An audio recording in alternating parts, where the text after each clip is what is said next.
Hello, welcome to the June 4th, 2021 Club Cubase live stream. We'll get started here in just a couple minutes. We're going to let some people get logged in. And I'm going to do a quick audio test to make sure everything's coming through.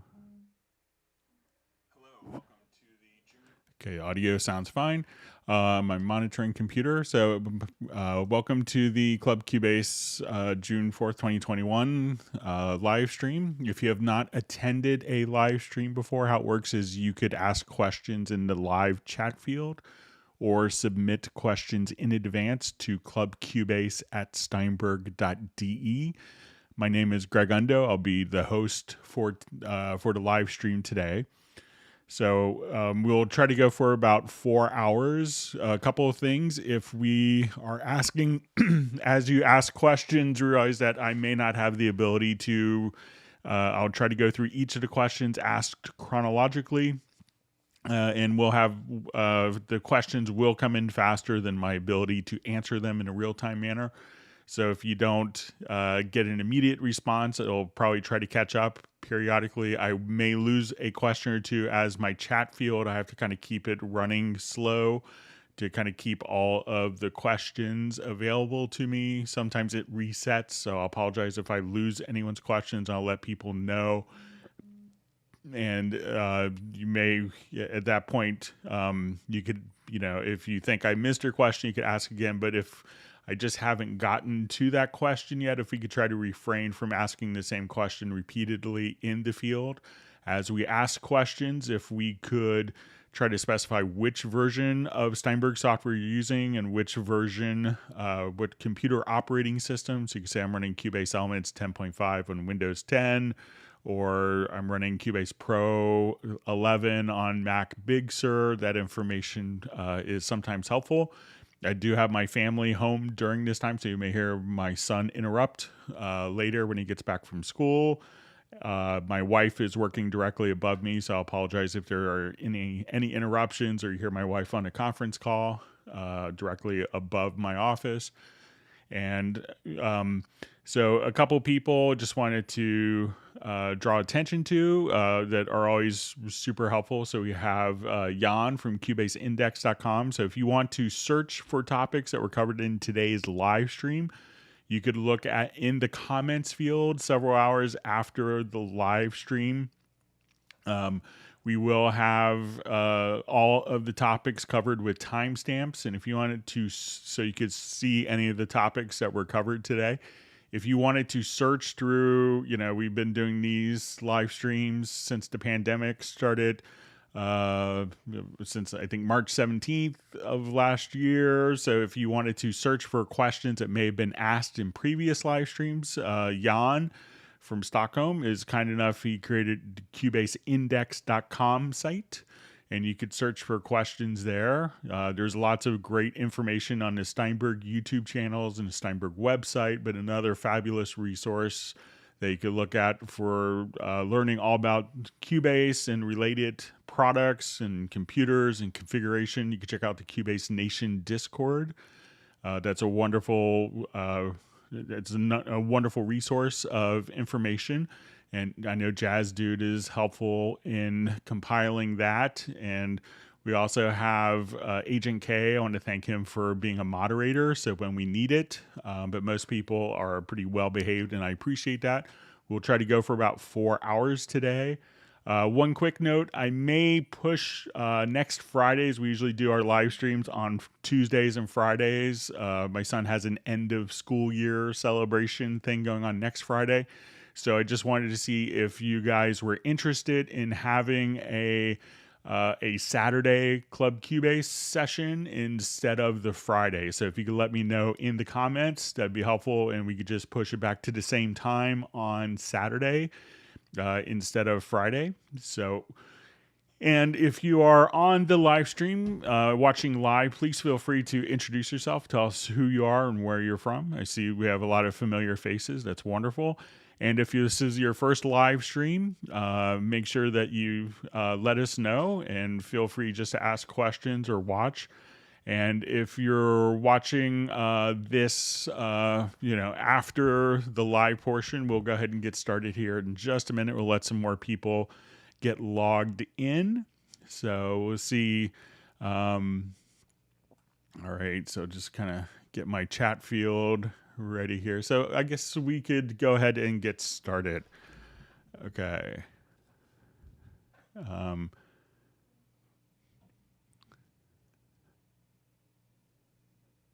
Okay, so I think that there was a question I saw before the live stream started on if we had Cubase on Mac or PC, if there's any problems migrating the projects between Mac or PC. So there's not going to be any problems opening up your projects, but if you have, third-party plugins that are not on one of the systems, it may not, the data would load up, but it may not play back the same way. Okay, so let's go ahead and start moving on. All right, so you see Jeff Zabelski from Chico, California. We have Randy Lee. We have Filter Freak from the UK. Okay, so we have Joseph Kokorian from LA. Okay, we have Terry Gray checking in from St. Paul. PJ from Yonkers. Millard Brown from Pennsylvania. And Millard wants everyone to caress the like button. So, all right, so we have Rob from Tarpon Springs. All right, so we have Douglas from Charlottesville. So I went to school in Harrisonburg. My brother went to UVA. And I'm actually presenting from outside of Washington, D.C. and Alexandria.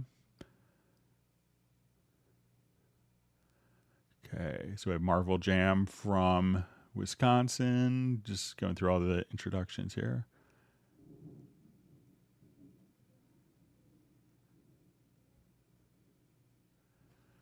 Okay, so we have a question from Jay from Connecticut. Seems I need create a tool I can find in the market. So does Hallian 6 allow creation synth with MPE manipulation of physically modeled instruments? If no, please request. So, while it doesn't, Hallian doesn't necessarily do physical modeling, but it will allow you to do MPE manipulation. So if you have an MPE controller, we can just come directly to your studio setup.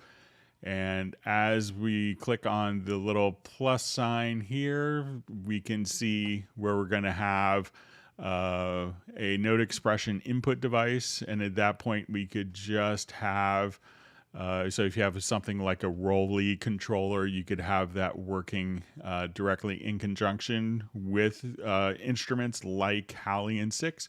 So while Hallian will do virtual analog synthesis, it doesn't necessarily allow users to create physically modeled instruments, but you can use it in conjunction directly with Hallian. All right, wonderful to see John Costigan from Kenosha. All right. And Jazz Dude is on. So. All right, so we see a question. Guys, is it just me or does the Cubase audio engine sound amazing? I've tried to get other DAWs to sound as transparent, and I can't do it. Cubase audio summing is amazing. So yeah, the company, they work hard not to ever compromise the audio engine. Okay. All right, so we see Robbie Bowling from Dallas, Texas. Welcome to the live stream. Glad you could join us.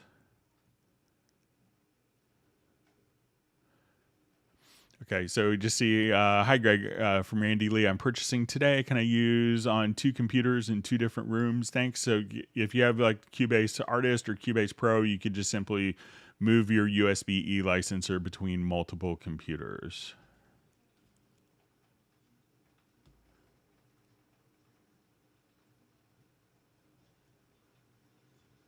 Okay.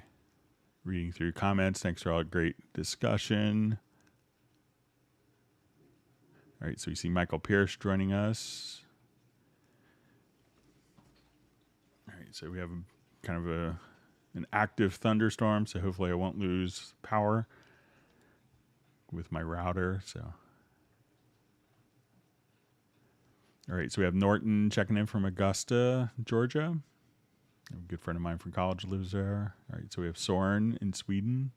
Michael Teams from Weatherford, Texas, who's always generous in giving out ice cream to people.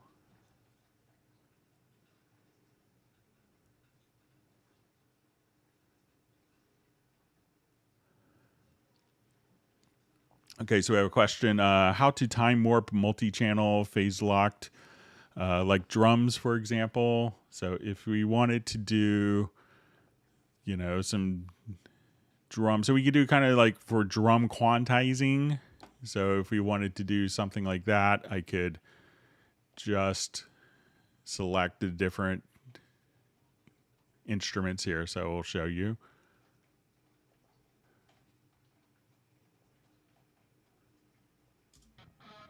So say if I have all my drums, I could place all my drums into a folder.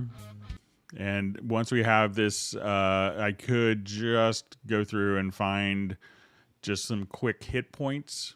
So currently I can't necessarily, Cubase doesn't allow you to kind of warp directly from the project window across multiple tracks. But if you're trying to fix drums, that may not be the best solution to work with. So if I wanted to kind of fix drums, so let's say if I wanted to take my drums, and we'll just turn this up so you can hear it a little easier with a click track. So, and we can hear like some drum fills and may not be so tight.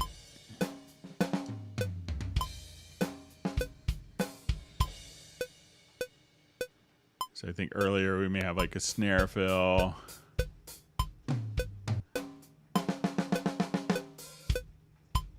That's not quite as tight. So if I wanted to kind of fix the timing of drums, what I could do is I'm just going to find kind of the hit points for the audio file so that we could kind of tune out stuff that is drums are bleeding through. So I will come over here to my snare, and let me just double click and we'll find our hit points here. So just say edit hit points. And as you record, Cubase could automatically kind of determine the hit points as you're recording. So this will be our little 16th note drum fill. And let's say in this example, I want to find the same for kind of the hi-hat. So we'll adjust our threshold here a little bit. So when we put these into a folder, we could go to and enable group editing. So as soon as I go to my group editing, I could go to my quantize panel. And what I want to do is to find different tracks that will give me like priority. So I can say I want my kick to have highest priority. I want my snare top to have secondary priority, and maybe my hi-hat to have the third priority because that's pretty rhythmically significant. So at this point, we could choose to audio warp or to go into quantize mode. So if I wanted to, at this point, let's say, okay, I'll just take off audio warp. I can, if I wanted to slice the audio, I could now come over here, and it's kind of placed like little guideposts based on the priorities of where it's going to actually slice the audio. So now that the audio has been sliced, we could choose to do audio warping to tighten up the feel, or we could just say, I wanted to make this 16th notes, and I just want it to, at this point, quantize. And as we quantize, we may notice that there could be gaps. And these gaps can be audible. So what we want to do to kind of alleviate these gaps is just to click on crossfade. And that will do crossfades between all of the different gaps. So now if we wanted to listen to our drums with a click, we can hear that's going to be rhythmically tighter. And like our snare fill that was a bit sloppy coming up. will be just kind of dead on. So that's how you could kind of do, either audio warp for drums or drum quantizing.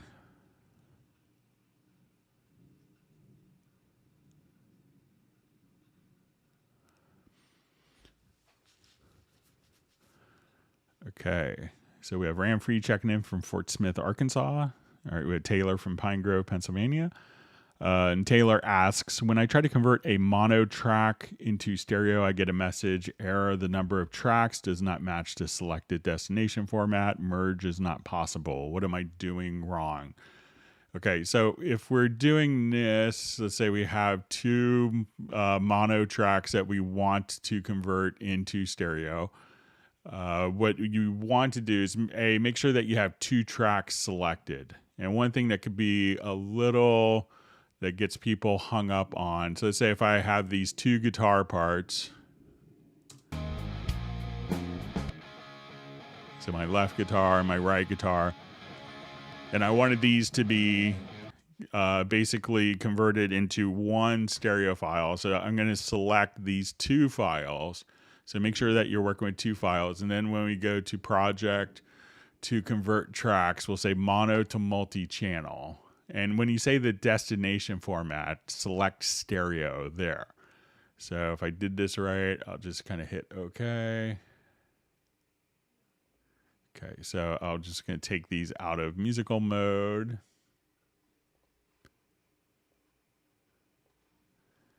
And as we do this again, so project to convert tracks.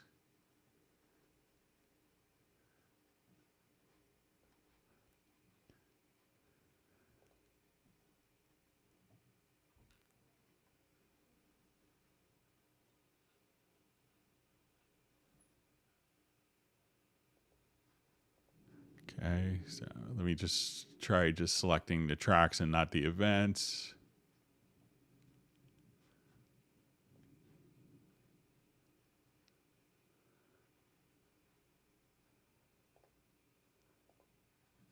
Just try two drum overheads here.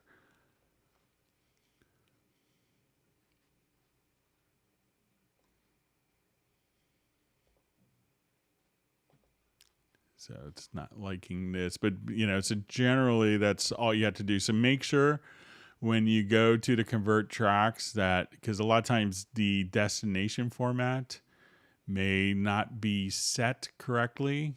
So make sure that you have your destination track set. And let me just try just one more quick time and make sure that that is set to stereo, because a lot of times it's kind of set not to stereo, because you could also do that to 5.1. Let's try one more quick time. So just make sure that your destination format is okay. Doesn't seem to want to cooperate with me today. But I know I've done it many times in previous live streams, but make sure that that is set up, and make sure that you have two tracks also set up.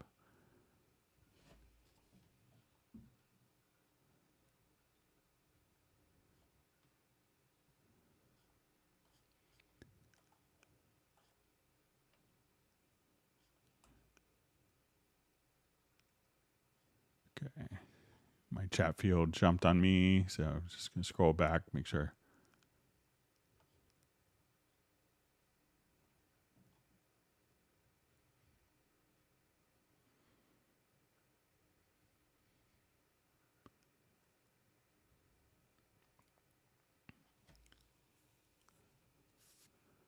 Okay, so also from Taylor, can't seem to get Sidechain to work on frequency EQ band 4 set up to receive feed from vocal send to duck at 500 hertz. Doesn't receive feed, functions as though it wasn't sidechained. Is there something else I need to do?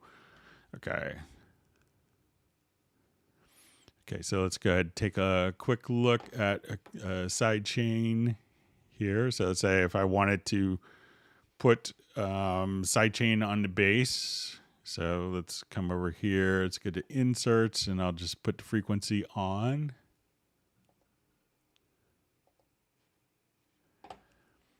Okay, so let's say if I have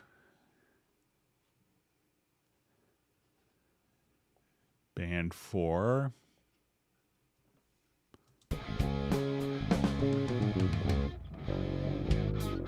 All right, so just make that kind of obnoxious and obvious. Okay, so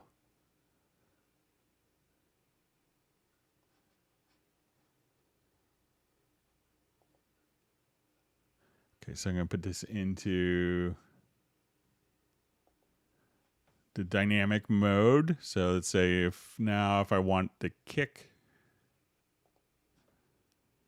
to send out to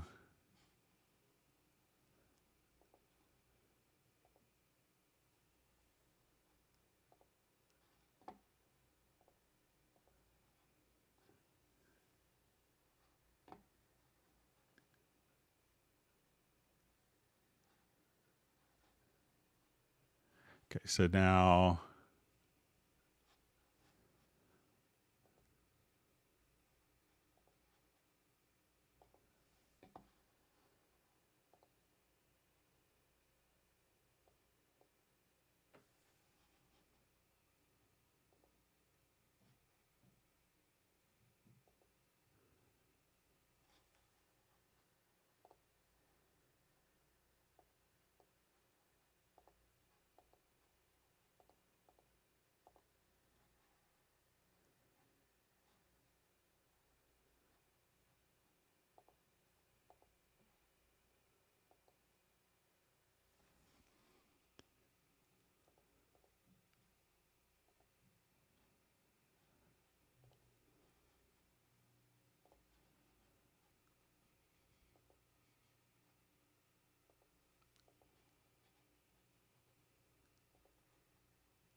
okay, so now I'll just take this from, so let's say our kick.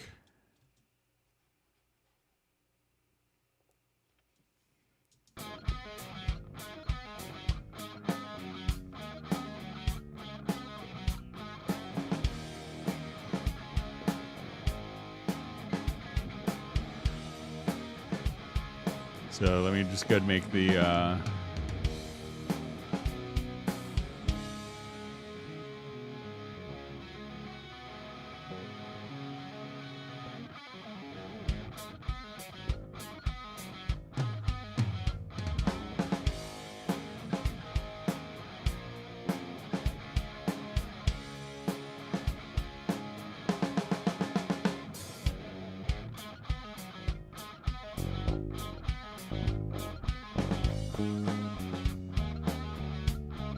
all right, so let's say if I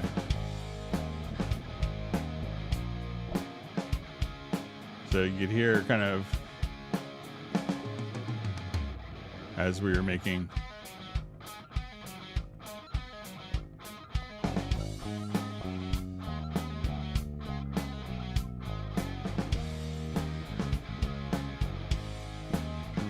so see if you have, so that seems to be kind of working, but see if you have just, if you had to listen to, you may not be seeing, so see if you have like just a listen activated there. Because if you don't have to, if you had to listen, which is kind of, it's probably not the best source material, but so make sure that you don't have the listen turned on, because then if you're not doing anything, that you're not going to hear the changes as you're doing the side chains. Okay, so we're seeing people would Saturday stream would be okay for next week.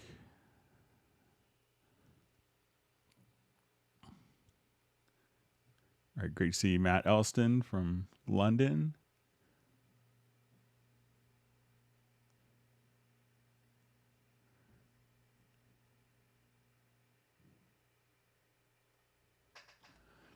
Okay, so we see how can you copy an effect chain to another track? So let's say if I'm here and I have a number of different insert effects going on this particular channel.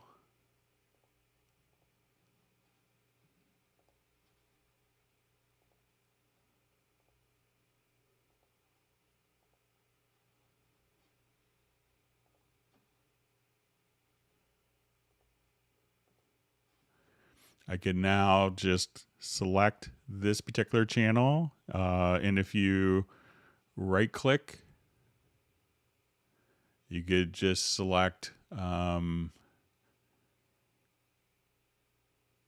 copy. And if you wanted to paste this across to multiple tracks, those particular plugins, you could also now just select multiple tracks here. So say, okay, I want it on these 3 tracks, and then right click, and then you could paste settings to the selected channels. And as we do that, you could now just simply do that. You could also just drag and drop your different insert plugins to across different channels as well. And if it's like, I need to go to, channel 400, you could also just copy that section, go to whatever track you need to. So let's say we select this track and then right click in the track area, and then you could just choose to paste those particular tracks.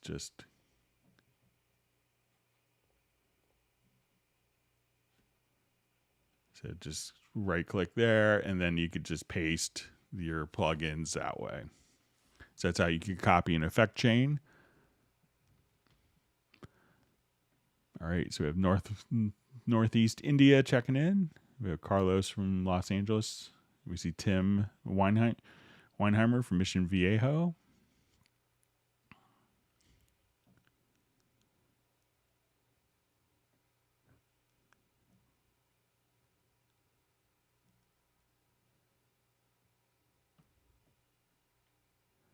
All right, John Koskian wants people to squeeze the like button. Great to see Ted Springman on the live stream. All right, and we have Graham from Royal Wootton Bassett in the UK.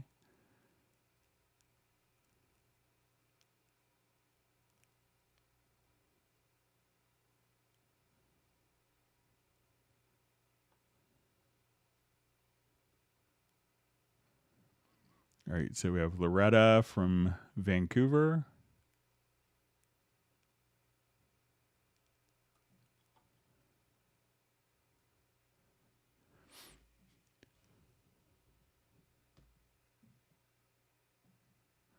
Okay, so we just see from Jeff Sabelski, Cubase Pro 11 loaded a project with 14 VSTIs after reading first 100 pages of Halion Sonic Manual. Very interesting, comparing behavioral patterns of parameters with Iconica Opus. Simply awesome. So I'm glad you're able to take advantage of the promotion for Iconica. So it's a wonderful library.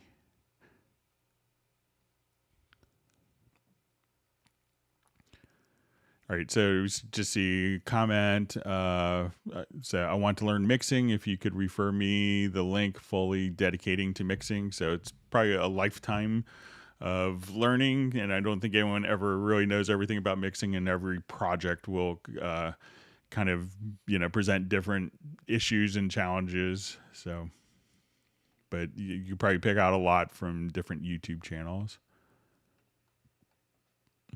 Okay, so a question. I'm new to using EQ and I'm confused. What do I need to visually focus on in an EQ to tame certain frequencies? I'm having a lot of bass on the low end, not certain what I should do. Thanks. So a lot of times if you're seeing a lot of bass on the low end, that's something that's often filtered out. So let me just show you a little bit in this project. So, and one of the great things is with the Cubase channel EQ, you could see what frequencies are present. So you don't have to be, a total EQ genius to kind of work with it. But a lot of times you want, there's a lot of frequencies that, in projects or in parts that may conflict with other frequencies. So let's say if I have...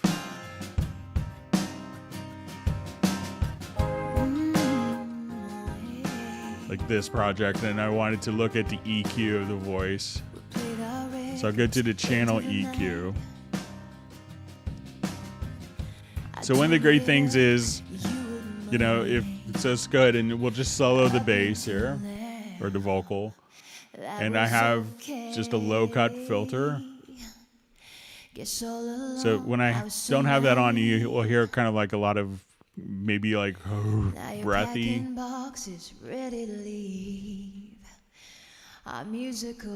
So if you just kind of do like a low cut filter and you're kind of just cutting out those frequencies so they're not in the way of the drums, piano, bass. And once you kind of know what the key, and this is one of the things that a lot of people miss out on EQs is, the frequencies that you're choosing to EQ are going to be based upon the actual key that the music is in. So if you're a lot of people think of EQs as just being numbers, but think of EQs as being in a musical scale, and then you could really accentuate the particular song. So a lot of times people say, oh, cut 300 or, 1K do this, 2K do that. And, it doesn't always apply to different songs if they're in different keys because different frequencies will match. So if I wanted to, and one of the great things about Cubase is as you're EQing, if you just wanted to come and say, okay, you have your EQ so we could boost. If you want to, add more gain or cut those frequencies. And if you wanted to change the frequencies, that was okay. And you could adjust how wide or narrow, and that's called the Q, that EQ is. So do you want it to be very broad or just like maybe like a narrow little bump? Do you want it to be a lot? But when we come to the frequencies, what's cool about this is you could actually double click and say, okay, we're in A flat. So I wanted to go to A flat 4. And I could type the note in, and that will actually just take me. So you say, okay, I want to go to A flat 2. So you could, at this point, for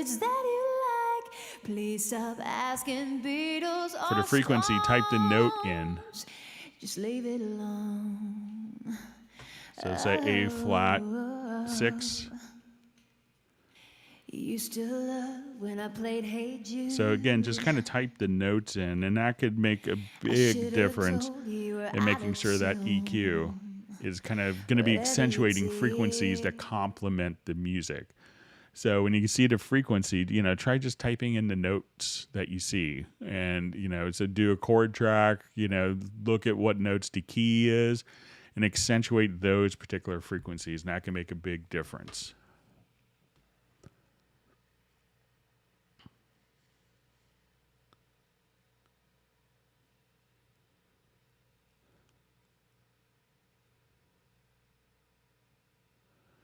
Okay, so we have a question. Was wondering what preferences can be deleted to reset my audio driver in Cubase 11. So, the audio driver, so you could start the program just by holding down Alt or Option, Control or Command, plus Shift. So if you hold those keys down directly after starting the program, you could start the program and you'll be prompted. I'll just show it here quickly. I'll open up Cubase 10.5. So with this little menu, so if you do this, you could say, okay, I want to deactivate. I wanted to disable my program preferences, or I wanted to deactivate all third-party plugins. And at that point, you could start off with kind of almost a clean slate. But if you still are having problems, with then you'll get prompted if you wanted to select a particular audio interface that you're working with, and you could determine your audio interface. And if you wanted to reset it, Cubase will just use its core audio on Mac or ASIO driver on Windows. So if you go to just your VST audio system, and this is kind of different spots depending on your version, and that's where you could set the audio interface there. So if you needed to start it with a different interface for some reason, you could do it like that. But try Alt Option, Control plus Control or Command, and those for Mac and PC, plus Shift when you start.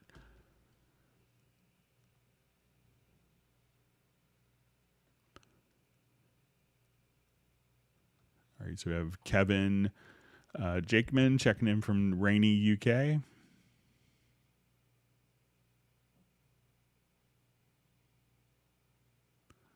Okay, so we see from Marvel Jam, it would be truly awesome if Cubase and Nuendo would be on a one-to-one update program every year. I would upgrade all my Cubase licenses to Nuendo. So, it's currently, as we've seen, if it in years past, there was kind of a longer time period between when Cubase would be updated and Nuendo would be updated, because Nuendo would have significantly more features like, Dolby Atmos, and those are pretty involved features. This last year, we've seen the two releases within a couple weeks of each other. And also, as we had different maintenance releases, that the maintenance releases have been done in sync as well. So when 1102 came out, it came out the same day for Cubase and Nuendo. So.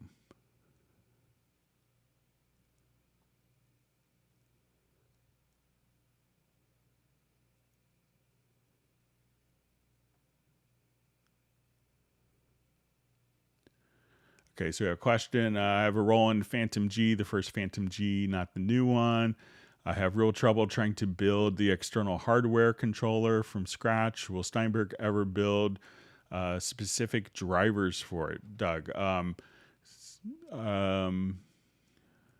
Okay, so I'm not sure if you're using it as an external, when you're saying an external hardware controller. I mean, you could do quite a bit with, so a lot of times, particular workstations, their control is really optimized for the internal controls and not necessarily for outside materials. But if you go to your studio setup and just go to your generic remote, here you could you can add a generic remote, and from that point you could just come over here, tell what MIDI interface, what MIDI in and out is going on in Cubase, and we could just, hit a button and tell it what function that you wanted to do in the software. So, and if you wanted to do, like, if you have 8 sliders or knobs, you could also set those up for your VST quick controls, so that we could just have these 8 quick controls, like 8 knobs, so that whenever you're working on, particular functions, you could go to your quick controls and have your 8 go-to functions. And both of these will have their actual learn. So if you don't know what MIDI message is actually being transmitted out, just click on the button or move a knob, and that will capture the MIDI message. And then you could just assign what exact functionality you want it to do. So, you can kind of customize it for exactly what you do. So I don't anticipate us, setting up everything for hardware controllers, especially some that have been discontinued probably as your original Roland Phantom. But you could easily kind of have that work directly inside of Cubase as well.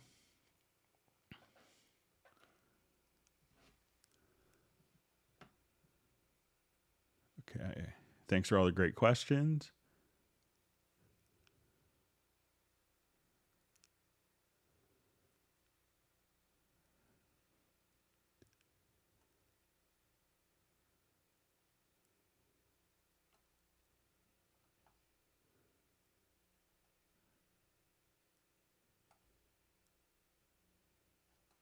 Okay, my chat field just moved on me again, so sorry, let me just roll back.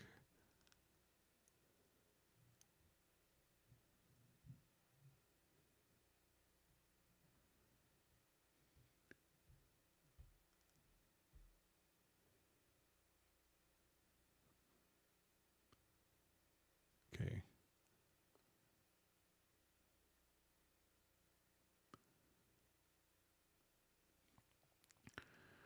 Okay, so we just have a question. Hello, Greg. Greetings from North Carolina. How can I render multiple tracks to one single track using render in place? Okay, so let's say if I just wanted to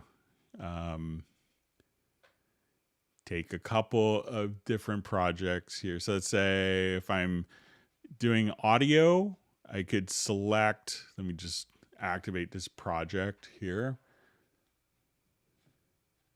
And I'm just going to revert it quickly here. As I've added way too many, copied too many effects chains. Okay, so if I wanted to take all of my drums and I could select those, I'm going to select multiple events. And then let's go to render in place. So I'll go to render settings. And as we do this, if we have multiple, I could say, okay, I just could do this dry. And as we have multiple, when we have multiple events selected, let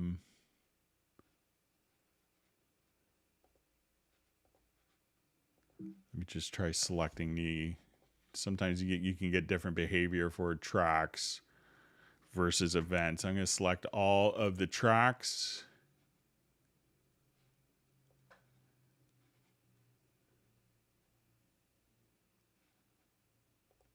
Okay, so, and then I'll say channel settings.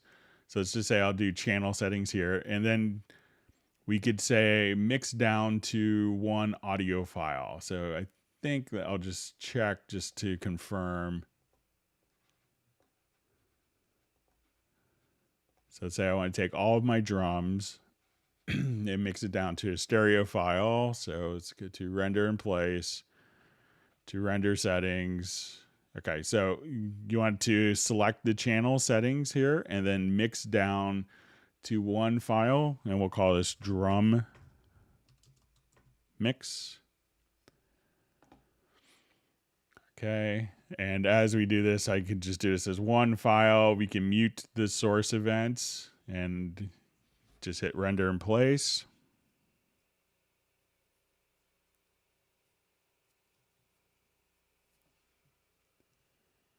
And as we do that now, all of our drums have been rendered to this one particular file.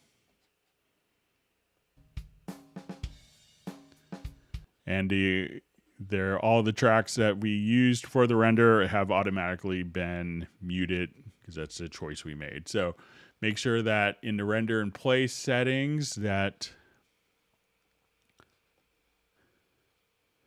so again, come here to the render settings, make sure that you have it set to channel settings, and then you can mix down to one audio file and give it a name if you want to.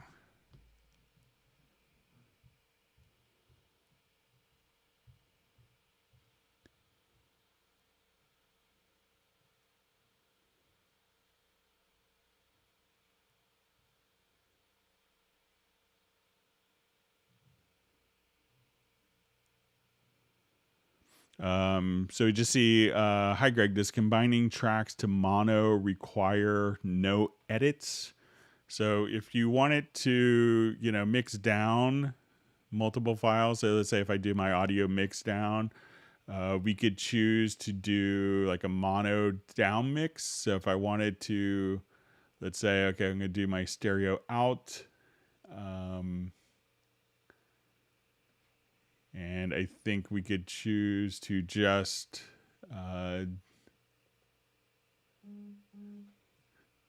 there's a mono down mix option. So I'll just say mono down mix and let's put it into create an audio track. Let's add that to the queue. So I could take multiple parts.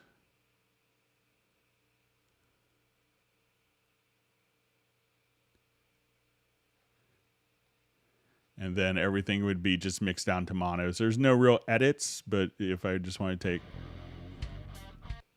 some different elements, we could just do your mono down mix just like that without any edits. But let me know if I misunderstood the question.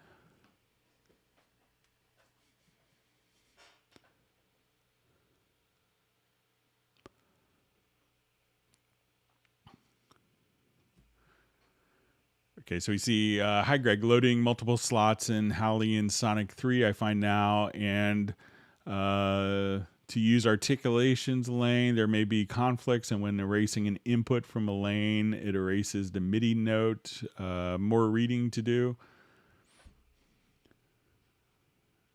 So, one of the things to make sure if you are doing it, is make sure, like, as you're doing articulation editing, Jeff, that you don't have multiple tracks selected, because if you just have a single event selected, then you'll see only the articulations for that particular lane. So.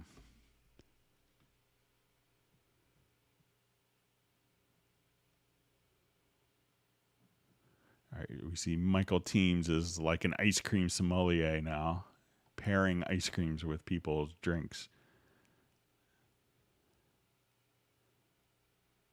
All right. All right, so we see David M. from Liverpool. Thanks for joining us. Glad you didn't miss a session.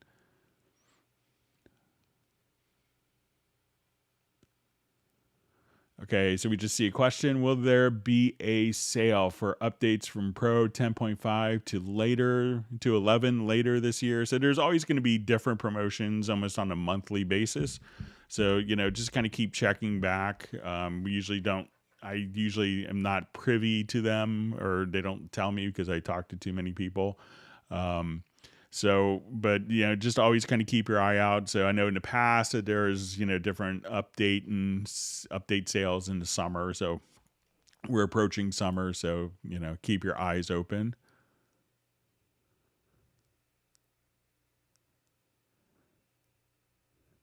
All right, so you just see Jeff Zabowski saying Halion Sonic 3 manual is 300 pages, and it blows my mind. Halion 6 is over 600 pages, and I'm going in. Definitely check out the Halion tutorials from One Man and a Song, and he was on the live stream on Tuesday, so check those out. That could get you up and going pretty fast.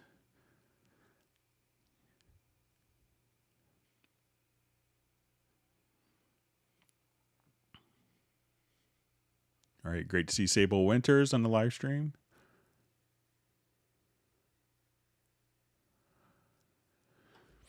So we have a question. Do you have any suggestions for live Cubase collaboration via Microsoft Teams or Zoom? Screen sharing works fine, but I can't seem to get audio from Cubase routed to either Teams or Zoom.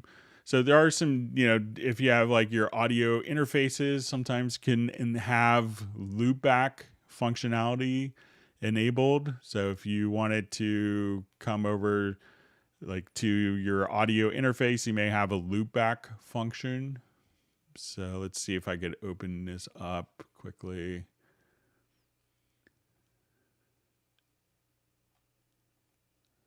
To show you what mine looks like.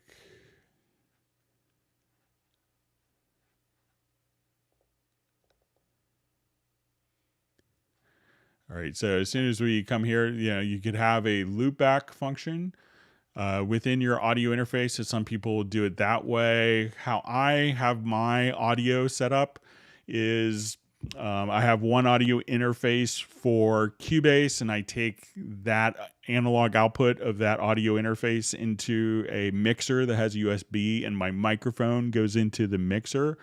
And I use the mixer as an audio interface, and that's what when I'm doing Teams or Zoom or these Club Cubase live streams on YouTube through OBS, that's what I use to get all of my audio, and that's a pretty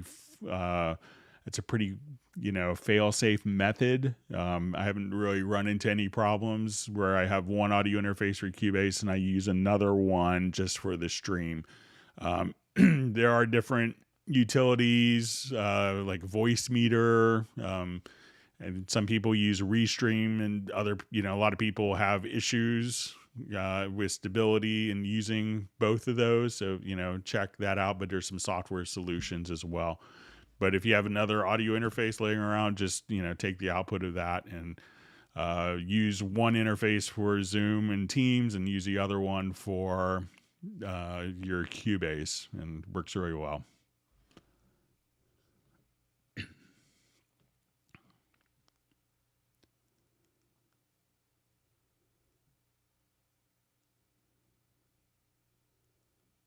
So seeing more discussion on the Zoom Saturday. So I don't mind working on a Saturday as long as I have, some of the time off on Friday. So, maybe we'll go a little less, but we'll plan on doing Saturday. So we can put that in the calendar, look for the announcement.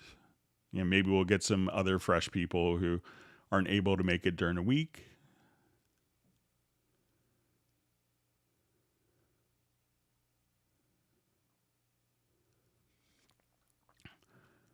Okay, so we just see from David Rogers, hi Greg, I just upgraded to 11 Pro from 10.5 and I can't find the quantize segment on the transport bar. Where could I be? So I'm not sure, there's the quantize, generally isn't. I'll just look. I don't think I use it on the transport bar, but at top here is kind of where I always have, and just make sure I have the right thing. So the quantize segment. So, generally my quantize settings are here, but check, if you go over here to the setup, you just want to make sure that it could be depending on if screen resolutions have changed, or you can see your quantize. And if I move it up, you'll see it kind of move over to the left or to the right. So depending on your screen resolution, it might be just kind of off screen, but look up top. So I'm not sure if you had to quantize information down here. I don't really see the quantizing in the transport, but if you click on the little settings cogwheel up on the upper right hand corner and go to setup, you could make sure that the quantize is checked first of all, and then if you need to move it over to the left or over to the right depending on your screen resolution as well.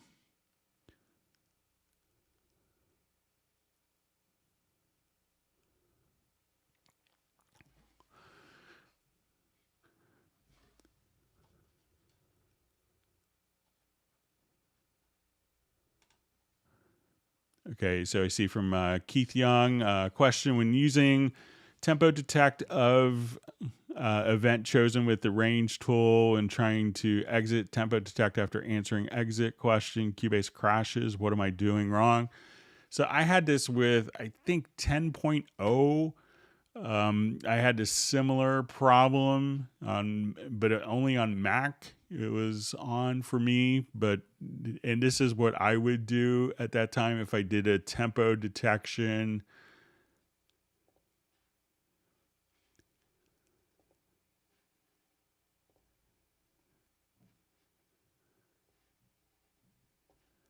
All right, so if I come here and did a tempo detection,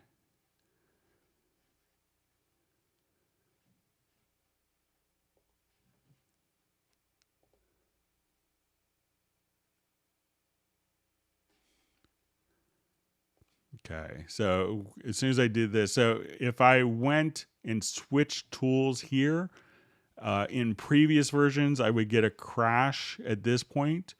But what I would do is before switching tools, I would close, after making whatever changes I needed to, I would close this window first. And that seemed to help in some of my earlier versions. And I still have access to the same tools. But if I immediately kind of clicked away and then hit, it would ask me to close, then I would do. So try closing the tempo definition and see if that makes a difference for you.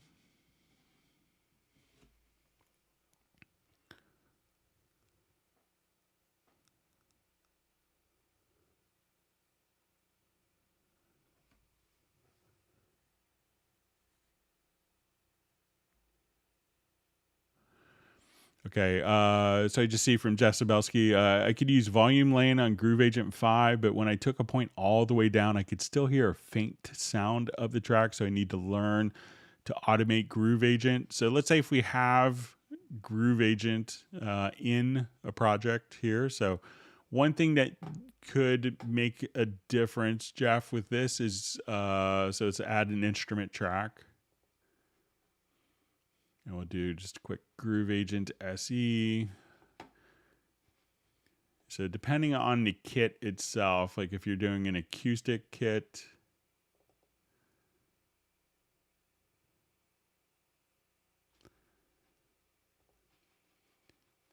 and I'll go to the mixer here, and I will send these to different outputs. So snare, kick, hi-hat, and let's say my overheads.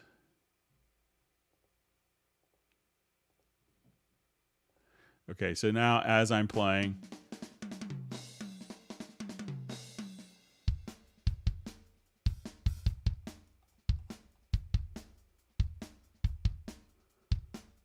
I'll just slow the tempo down. So sometimes what can happen is you could have different elements. So if I bring this down and let's say we look at, so we say, okay, this is going to be our snare here. Okay, or let's say our kick. So you can still hear the kick a little bit because a lot of times the kick is going to be sampled in the overheads or the room mics. So you might be bringing down like the kick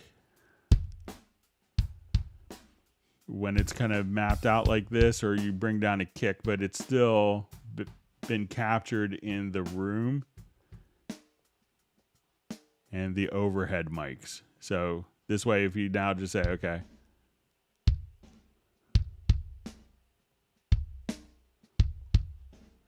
and now you hear just like a little bit of bleeding because it's using some of the same reverb effects. So it could be that, you know, it's the samples are in other channels or it's sharing an effect. Like here I can hear just a little bit of the reverb of the snare, even though it's all the way down. So you're not hearing the snare itself, but you're hearing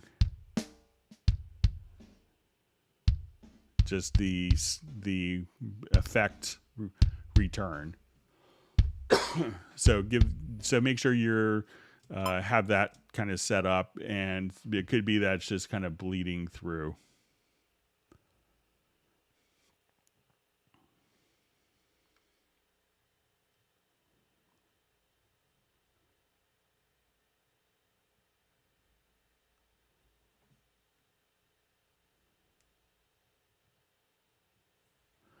Okay, so we just see from Nick. Hi, Greg. Can you walk through setting up an Ambisonic and Immerse in Cubase? Where does it get inserted, etc.? Is there audio connection setup involved?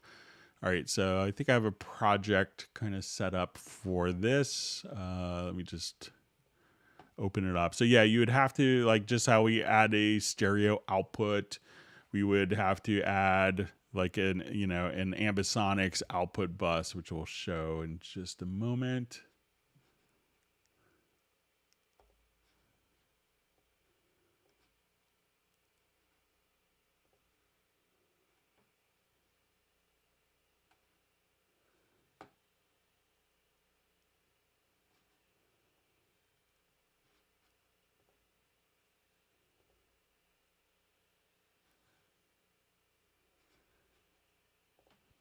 All right, let me just...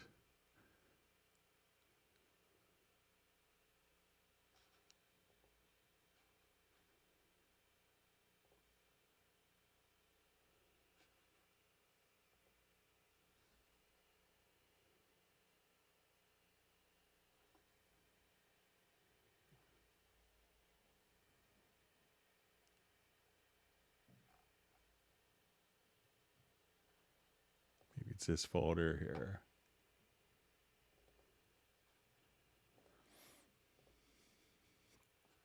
Okay, so let's say we have maybe like a 360-degree video that could be panned.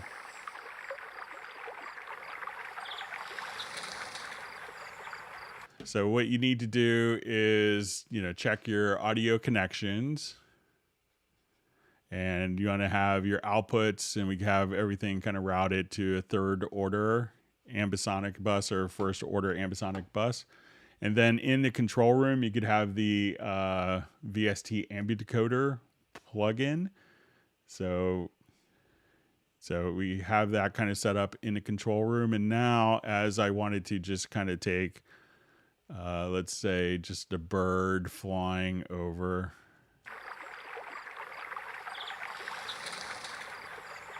You could just kind of position that around.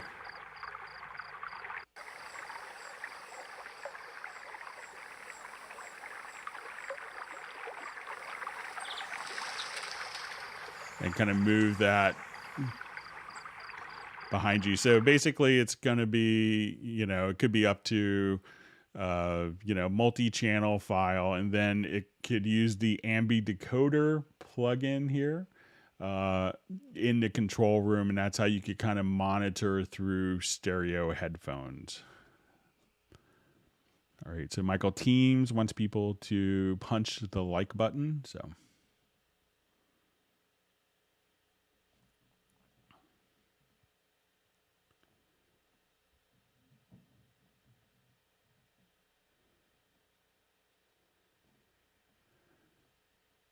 All right, so we see Luca's been able to join us. Thanks for, and welcome to the live stream.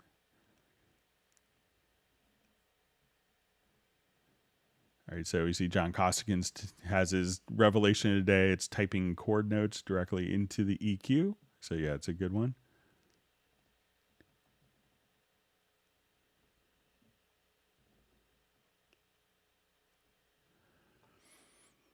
Okay, so we see question. I recently installed quite a few plugins, free and not, different brands. I have a custom plugin menu, but how do I know which plugins are there and which not? So when as you kind of add plugins to your collection, if you go to your studio menu, you'll see the VST plugin manager. So if you've added a number of different plugins and maybe you have a custom plugin collection that's been created, you could, so let's say this is my custom, so I come here, this is my custom preset, my custom plugins. So you could see kind of all of your effect plugins indicated here, all of your VST instruments indicated here. So if you have your VST effects plugins, you could just kind of drag those over. Sorry, let me get the window open again. So you're able to drag these over. So, but you could see everything kind of in the default and then just switch to a different plugin collection. And at this point you can say, okay, I want this plugin in that collection. So this, when you click on these tabs, this will show you everything that Cubase is seeing or hasn't placed into a block list. And if you don't see the plugins that you see here, if it's a VST2 plugin, you could click on the little settings cogwheel, and here you could just add other plugin folders where your VST plugins may have been installed to. But if you go to the default collection here, this will kind of show, this will have all of the plugins in it.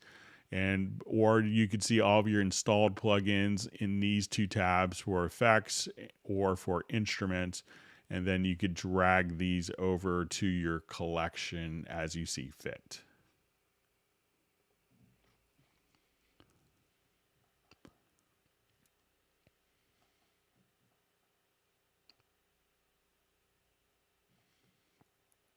All right, so we have Uno Memento checking in from Finland. Glad you could join us.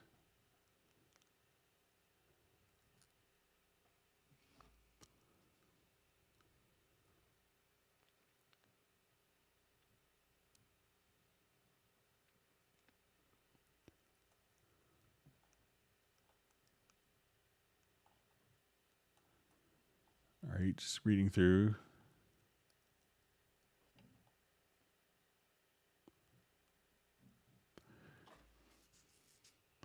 All right, so we just see, hi Greg, hello from Mumbai, India. Do hope the pandemic is easing up where you are and you and your family are doing fine. Thanks for these wonderful sessions. So yeah, we've been doing fine. I always, I always feel like my son isn't of the age group where he could be vaccinated yet, so I kind of feel 2/3 vaccinated. But I hope things are improving in India for pandemic stuff. So.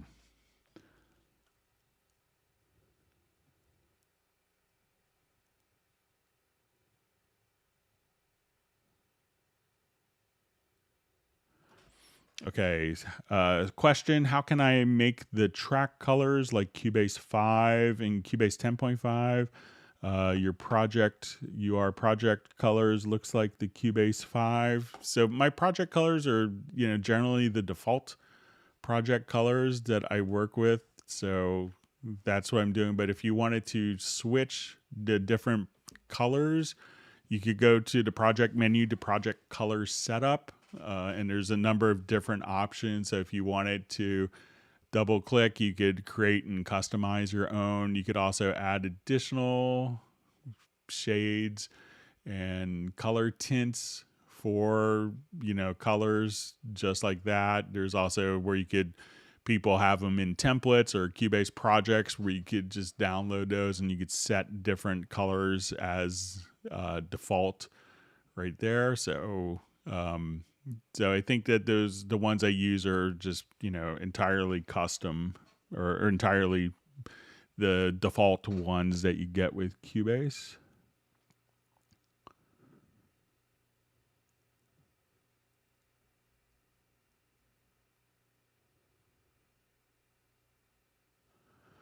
Okay, so we have a question. Any update on how licensing is changing? The e-licenser is so restrictive. I really want to do a little work on laptop, but can't risk losing the dongle.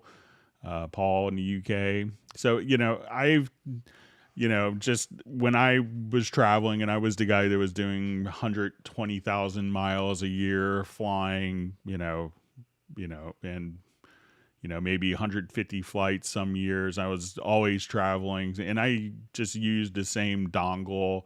So I don't think, if you wanted to put on your keychain, you probably don't lose your card keys all the time. So there hasn't been any further announcements. I know that they're still, figuring out implementation of the new licensing system, but I'll kind of reach out to Steinberg and see if there's been any more information that they could share. But I imagine that it might be, perhaps sometime in the fall when it's all kind of migrated over. So, but it's, I wouldn't fear just kind of moving your dongle. I put mine in a washing machine. I don't recommend you do that. I did mine by accident, but I had the same dongle for it was 20 years, plugging it in and out of computers constantly. So it's pretty resilient.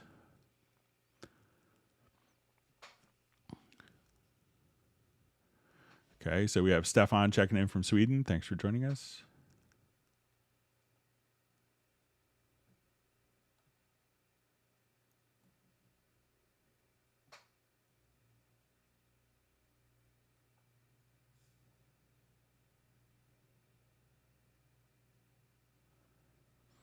Yeah, so further on the plugin collection, so it says, I just wondered whether there was a function like show plugins not in favorite list. So, try going directly to, the default folder, and then, so it's going to be the collections you make aren't going to necessarily reflect new additions or new plugins that are available. It just kind of shows you the collection that you created.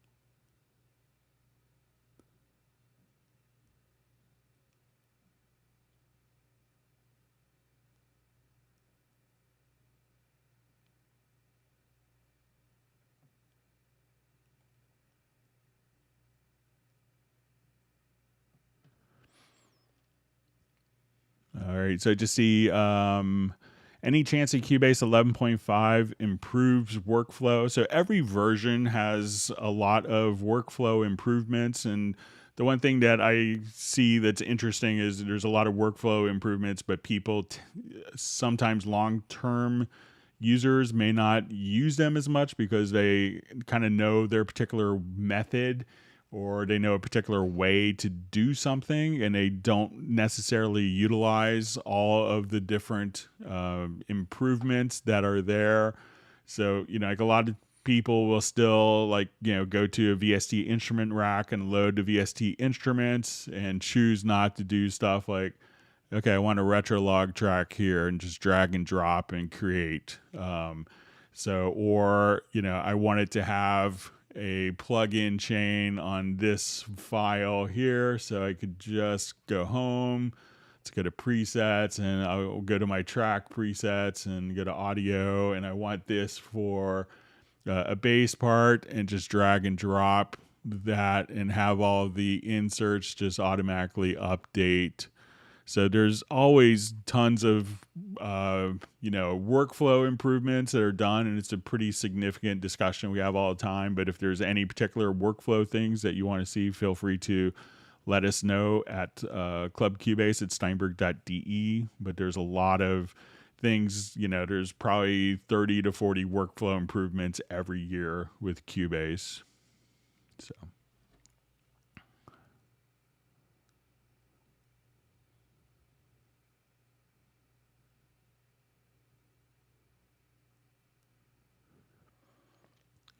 we're just seeing a comment from Luca. It says, but recently I brought a big bundle of plugins. When I opened Cubase, I literally needed to find them. So one thing that might help with that, if you bought a bunch of plugins, if they're from the same manufacturer, like if you bought a suite of plugins, let's say if you go to your VST plugin manager, if you see this triangle in the upper right-hand corner, just click on sort by vendor. And then you could find all the different companies. So if you bought like a suite of plugins, instead of sorting by category, try sorting by vendor, and then you should be able to, find stuff pretty easily that way, Luca.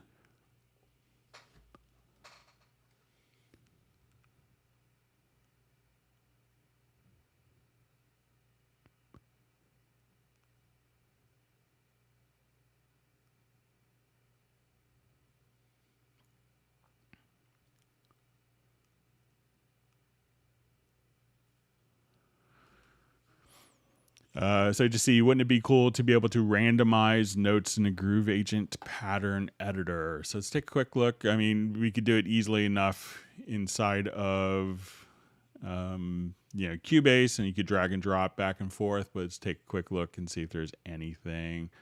So I'm not sure if you want to randomize the actual notes that are being fired, or if you wanted to randomize something like velocity. But let's say we'll come here to the full Groove Agent.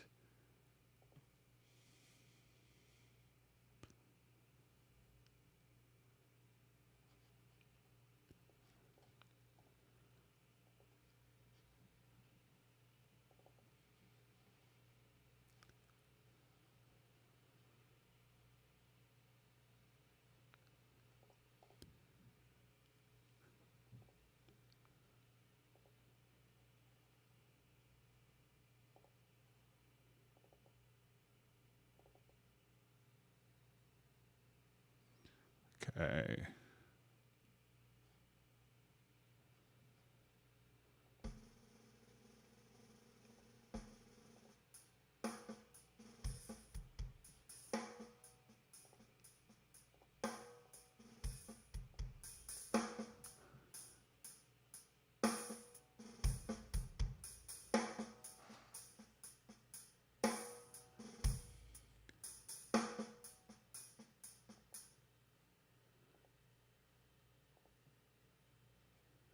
Okay, so we come here. Let's just take a quick look, see if there's any random.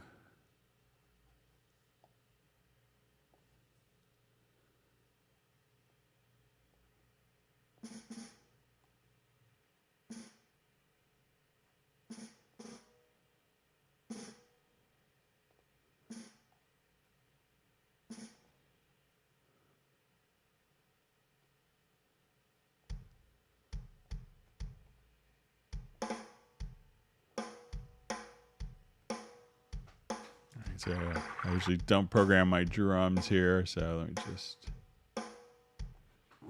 see if we could do any.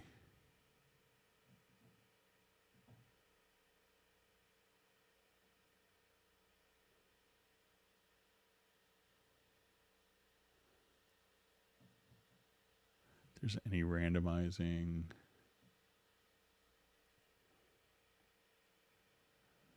So I don't see much within here, but there's, once you take it into the Cubase sequencer, it's really, you could have all sorts of different randomizing functionality with the different tools or the MIDI modifiers. But the intention of if you want to do the editing directly within Groove Agent is just really to kind of have a way to edit patterns and modify patterns. But you could take those patterns, directly from a pad into Cubase and do the editing in Cubase and do whatever randomized stuff that you wanted to do. So let's say, okay, now we want to take those and move it back to the pad. So you could kind of go back and forth, but I don't know a way to do editing directly within for random stuff directly within.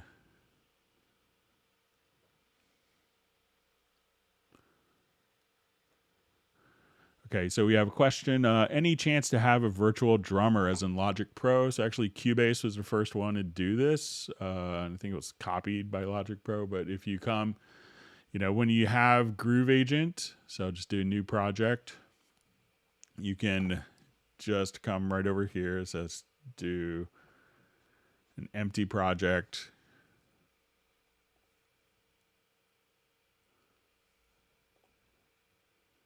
And we'll just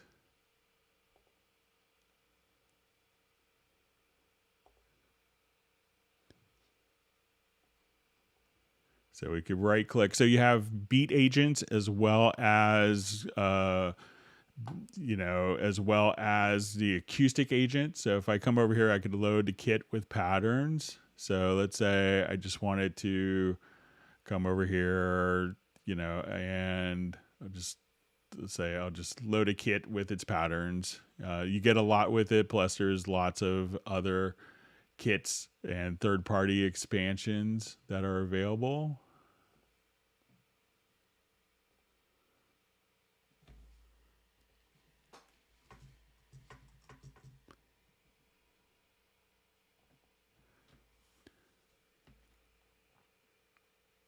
So go ahead and we'll load up our virtual drummer here.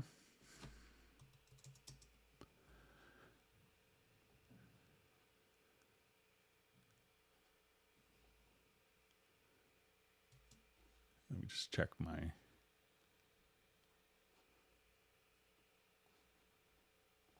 see if I'm still routing it out through my Ambisonics. Hang on just one second.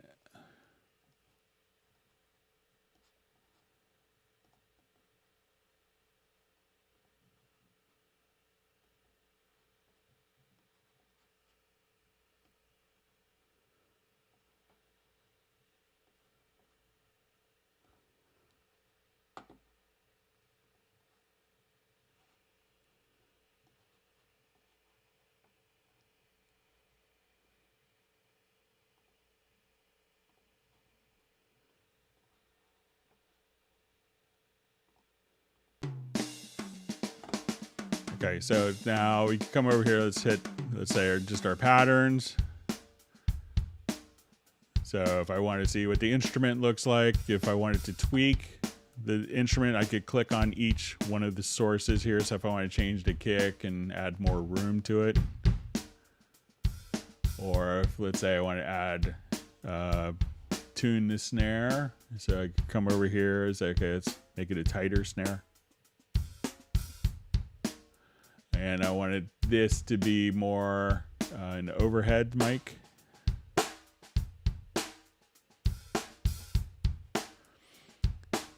And once we come over here, we have full mixing capabilities where every single drum source can have 4 bands of parametric EQ. So if I want to take just a kick and really, you know,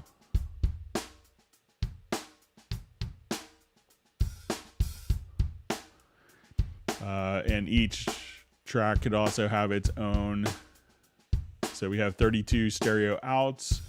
I could also just click and we could select like just our snare. So if I wanted to just compress the snare,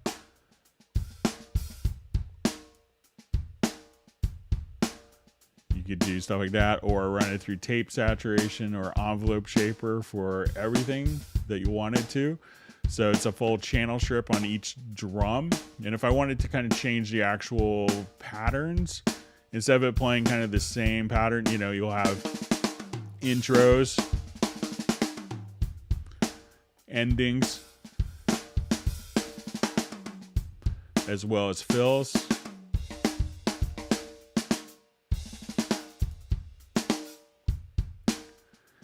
And once we get into like the pattern editing, you could just come right over here and we could say, okay, I want it to adjust my dynamics. And if I wanted to just right click, we could learn a MIDI CC to control the dynamics as well as complexity. So you have 16 levels of complexity. So it's not playing the same thing over and over again. So if you want it to be very loud and simple, or very kind of soft and more complex.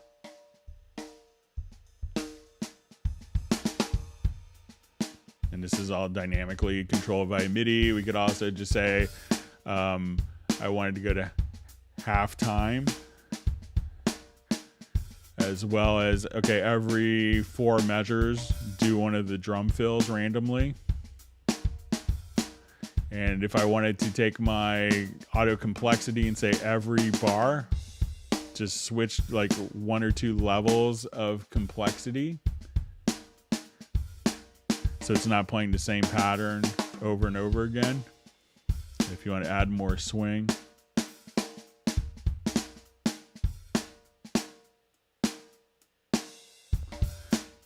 Also, you can say, you know, every time it does a repeat, you know, only do the crash at fills or endings or at the main part, or just no crashes. So and if you wanted to adjust the hi-hat, so if you want to be more in the tip or the shank, and also for bell.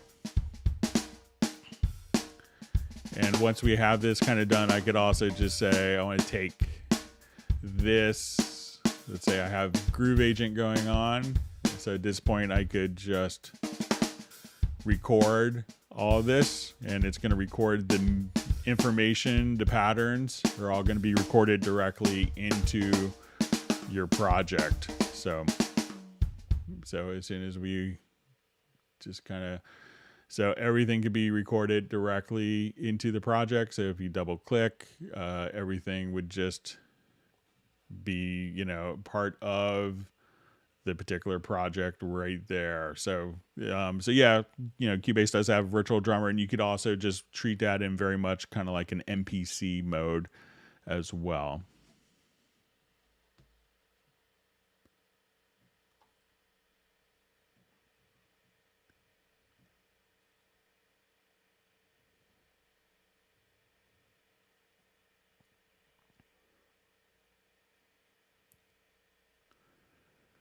Okay, so you see a question.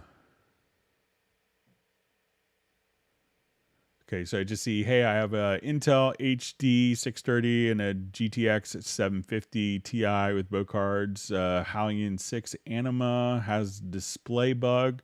So if you could let us know, I assume you're on a PC, but also if you could let us know if you're running what monitor, what resolution, if you're running in high DPI. So if you go, and it's going to be different on Windows platform, but if you go to preferences to general, see if you have, you know, you could adjust your high DPI scaling, as well as try turning on and off high DPI if you don't have high DPI enabled, and see if that makes a difference for you. So All right, so we see Tron checking in from Norway.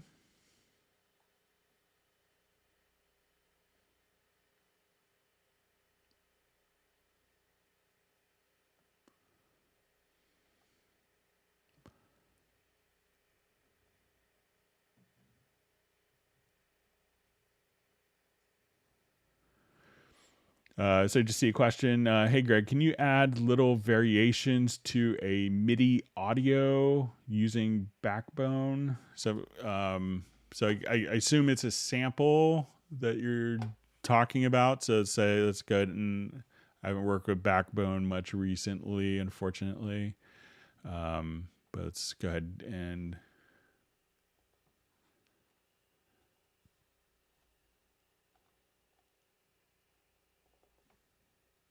so let's say if I just want to.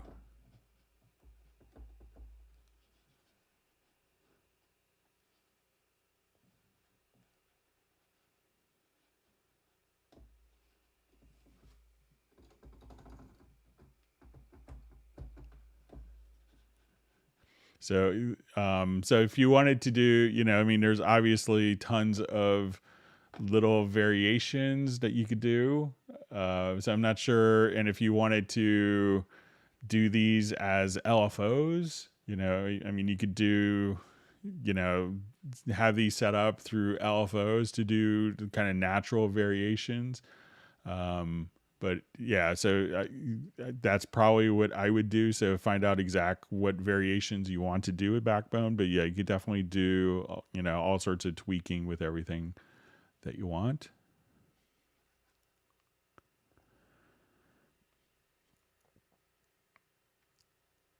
But if you could maybe specify variations to a MIDI audio, but I assume it's maybe a sample.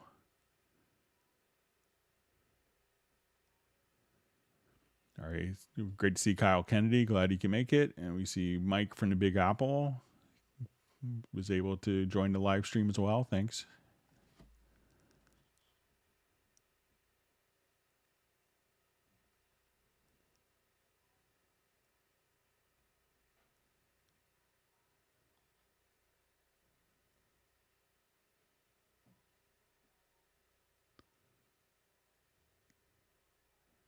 Okay, reading through different comments.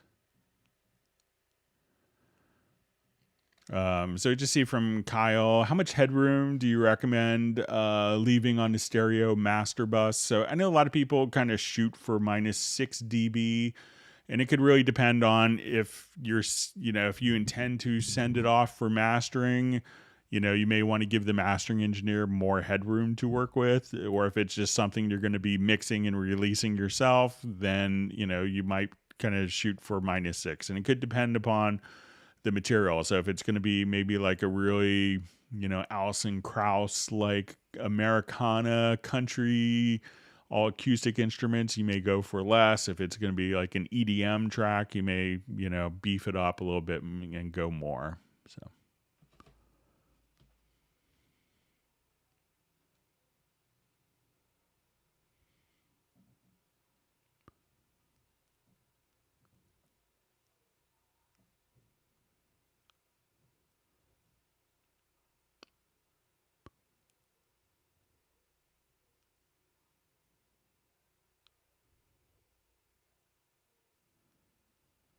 Okay, so I just see from English Boy says, thank you for answering my tempo detection question on the last link up. The problem persists. Import the guide track back into the arrangement. So maybe if you could, so maybe if you could refresh my memory, that'd be good. We kind of get like 100 questions, but if you could, that'd be helpful for me.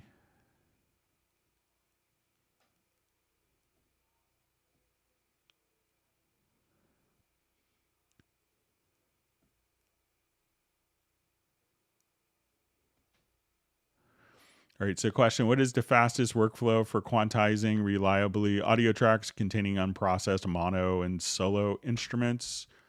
All right, so it's really kind of all you have to do. Let's say I'll just open up a quick project I did with Michael Teams and Gareth and Pablo, but let's go take a quick I think I still have it on here.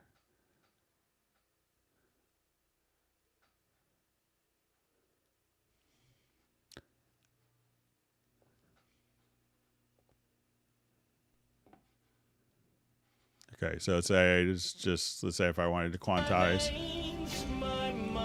like some of the bass here.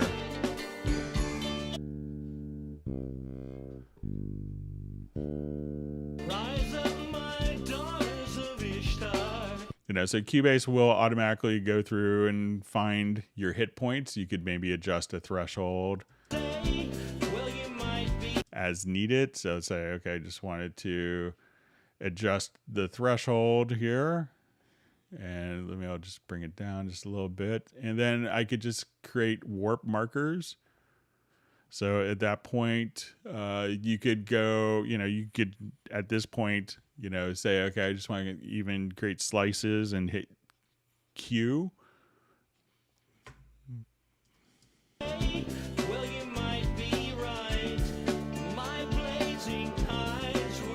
So now I have that to 16th notes.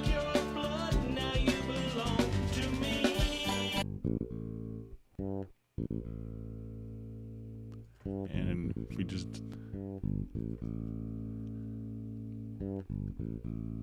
So it's really, once you kind of have the, hit points, you could now just kind of come right over there. You could also, if you wanted to just do, if you create the warp markers from that, you could, just go to your audio warp. And if you needed to just do free warp on different parts, here you could just say, oh, this note was a little early or a little late. You could adjust kind of very easily just like that.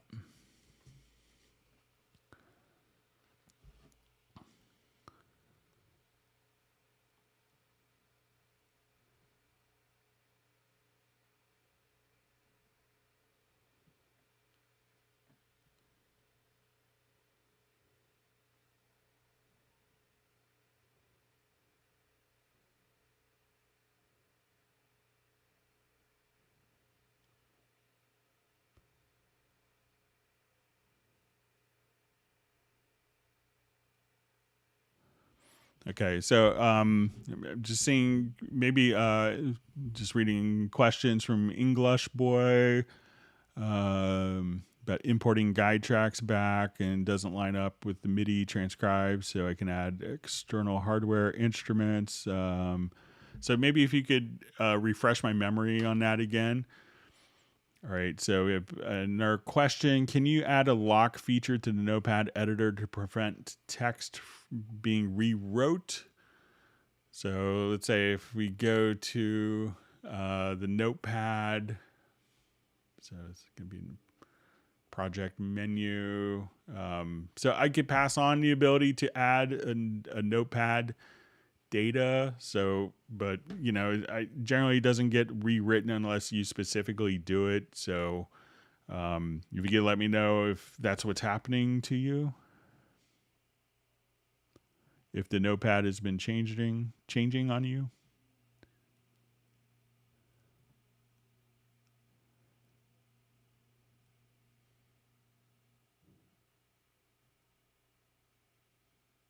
All right, so we see that Keith Young's tempo thing kind of did the trick that we showed earlier. So, and it's always good to update to 11 and upgrade. So lots of great features.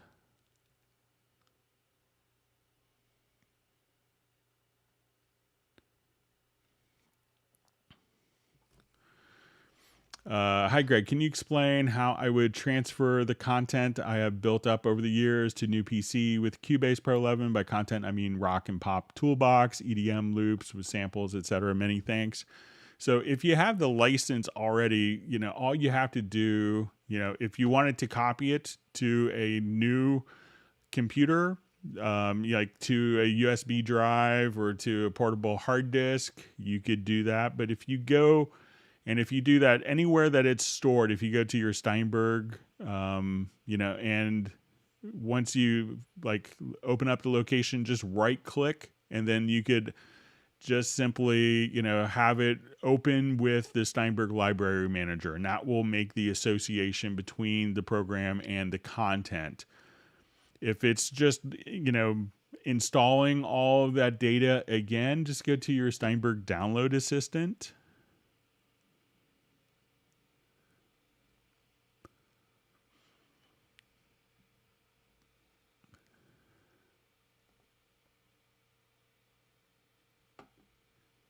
And then, within the download assistant, you can, let's see if I can get it from not updating here. And just, simply re-download it. So you have the license for it already.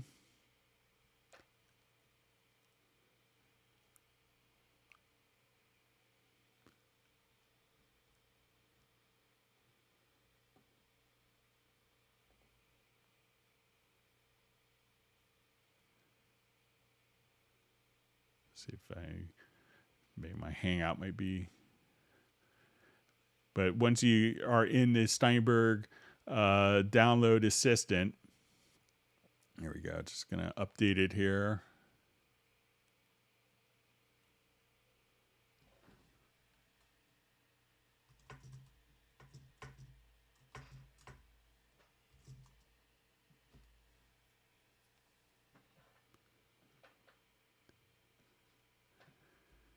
And, just go to your Steinberg download assistant. You could click on your version of Cubase.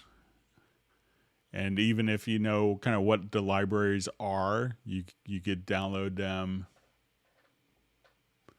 So click on Cubase here, and you will see all the content libraries here. So if you say, okay, I wanted to get my EDM toolbox, and all of your different content will just be available here, and you could download it onto your new computer without any problems.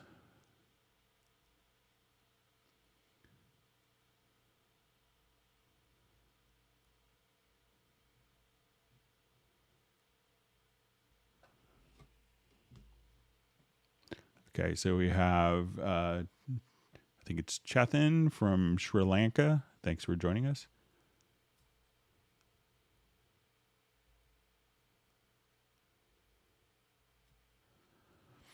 So we have from Keith Young, if he could do tempo detection on two separate events on a track. Yeah, so I think you could basically do it one at a time, but you could do multiple events on the same track for automatic tempo detection.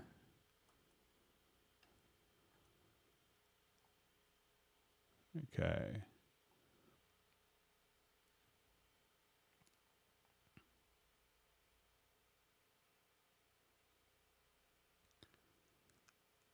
All right, we're glad to see that Gareth could join us. It's great to have him on. He's in the middle of a mix. All right.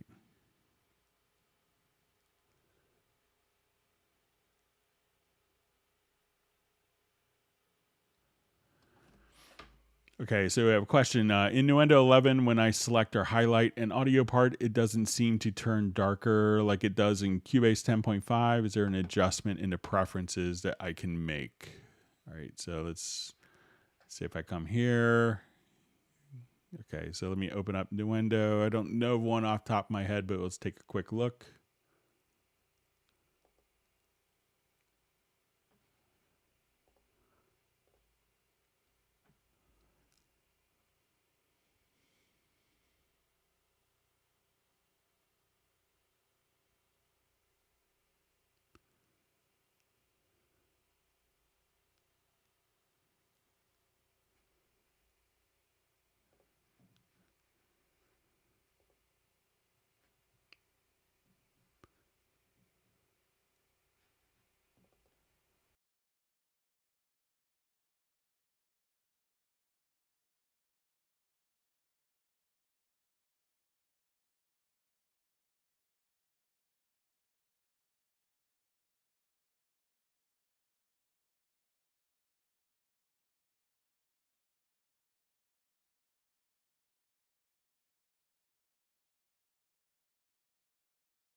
All right. So I'm just going to do, if I got emails that my Hangout the stream was muted. So let me know if someone can send me a quick email, make sure it's going through okay. I'm just going to do a quick test on my monitoring computer. Bear with me just a second.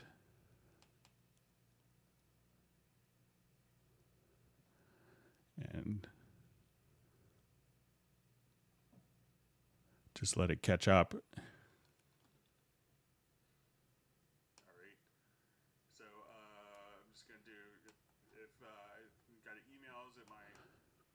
Okay, so I think the audio is back. Maybe if Michael or Gareth could send a quick email and make sure everything is okay with the audio again. So I think, let me just see, just make sure I don't answer a bunch of questions without anyone being able to hear.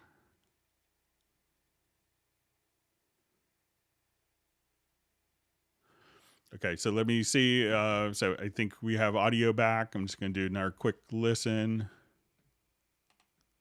Okay, so I think, sorry about that, and thanks for letting me know.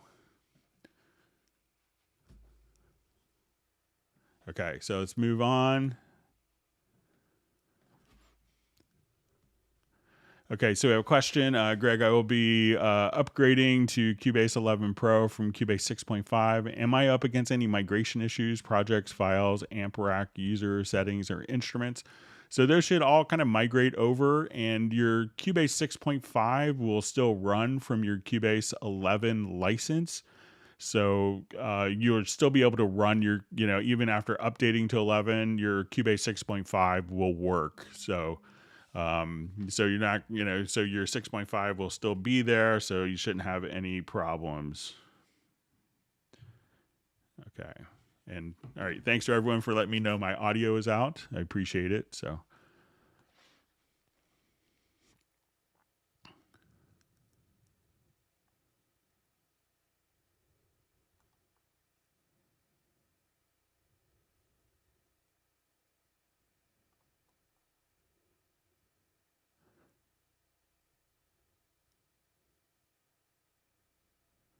Okay, just reading through different comments. Okay. Okay, so we have a question from Kerwin Young. Hi, Greg. Is there a way to program a velocity crescendo from 64 to 127 in the logical editor? So let's take a look.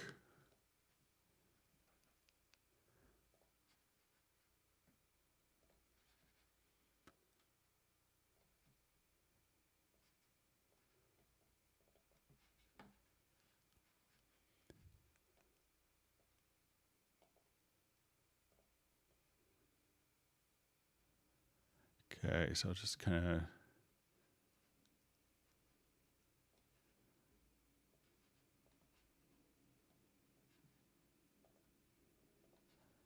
Okay, so let's say I have all of these. Okay,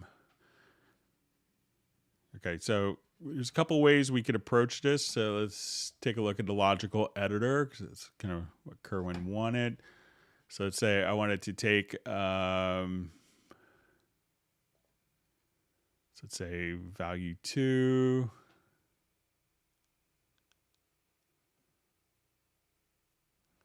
Linear change in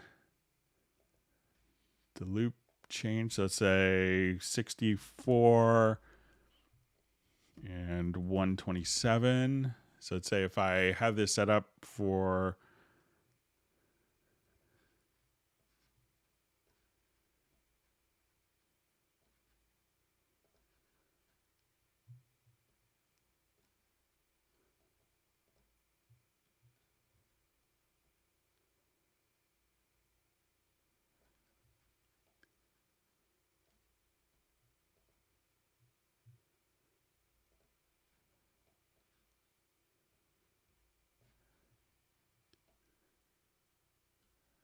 Okay, just get this little part set up here. All right, so when we look at this, so I'm going to just put this in the loop by hitting the letter P, and let's see if this... So what I want to do is to...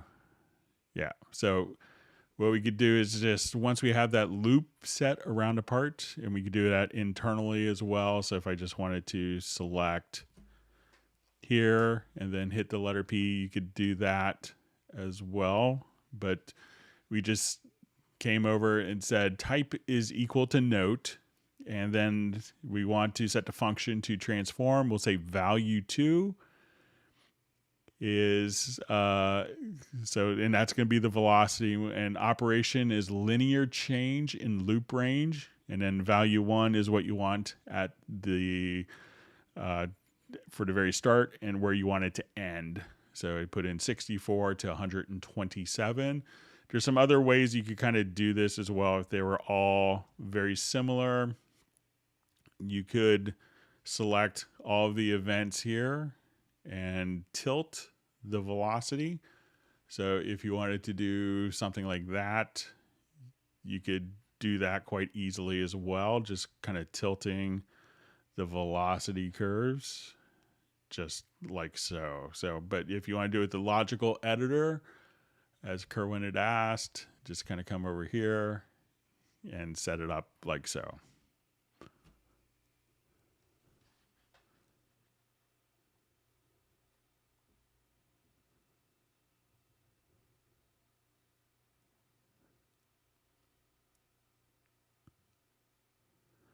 All right, so we have Thermonuclear War from Serbia. Hello, all, just watching these streams, long time, preparing to jump from 5 to 11 Pro.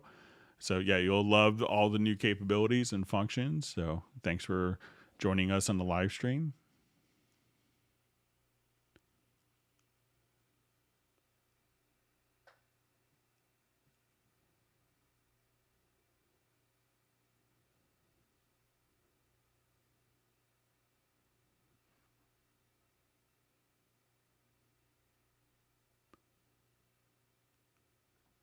Okay, reading through more comments.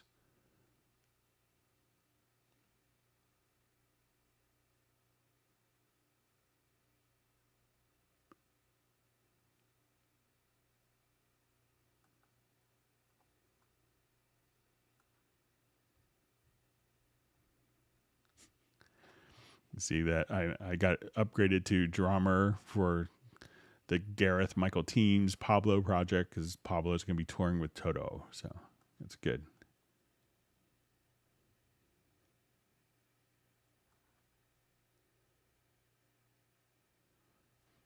All right, and we see from Fab, thanks for pointing me to Groove Agent. I guess I have a lot more to learn about it. Yeah, so there's always, new stuff to learn. I learn new stuff all the time in Cubase, so.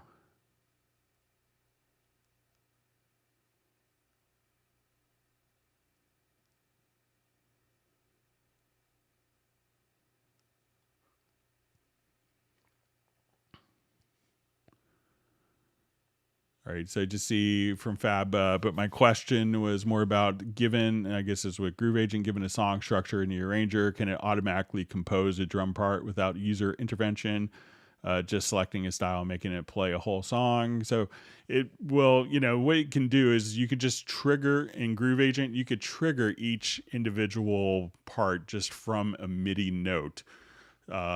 Because a lot of times when people use kind of more kind of automatic stuff, it all kind of tends to, realize that your drums are the same as someone else's, and it's not so random or musical. But if we just kind of come over here to Groove Agent and we just start, playing with it, each of these patterns can be just triggered from MIDI notes. So you could just kind of let it play. Like a lot of times what I do is if I'm working with Groove Agent, I will just, and I just want inspiration for a song, that I could just, start off with the basic idea. And at that point, as we're playing along, we could just, not sure, let me just check my.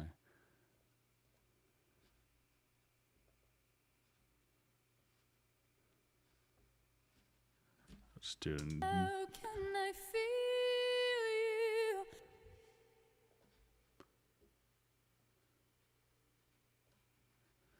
you? But you could just kind of start off with the song, and then you just trigger the intros and fills and this stuff in real time.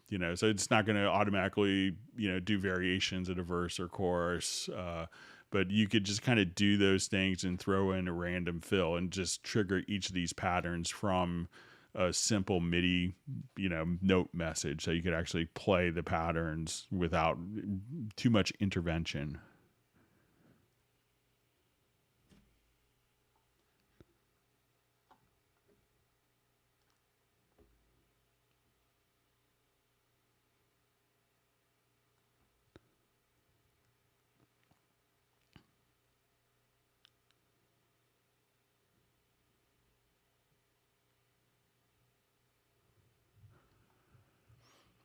Okay, so I just see from Jeff Zabelski. Okay, Greg, using the arranger track is cool, but on the export, it didn't render the proper arrangement. So I copied all MIDI files and pasted it to make the loop work on export. What am I missing?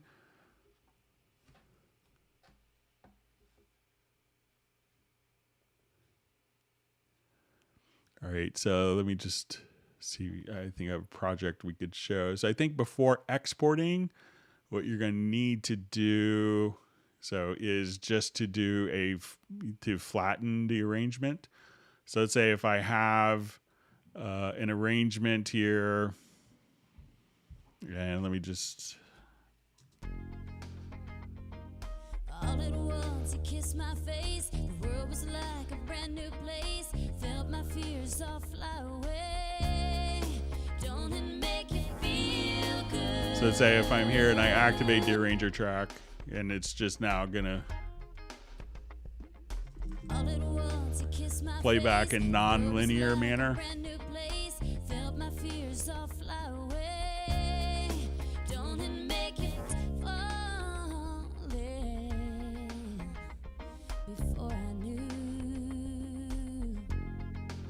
So if we have this arrangement jumping around all over the place, before exporting, what you need to do is just to open up the arranger track here and just choose to flatten the chain. And then what that will do is it will just kind of automatically, take those different parts and map it out to, I guess I didn't want to necessarily have that set up. Sorry, let me just switch.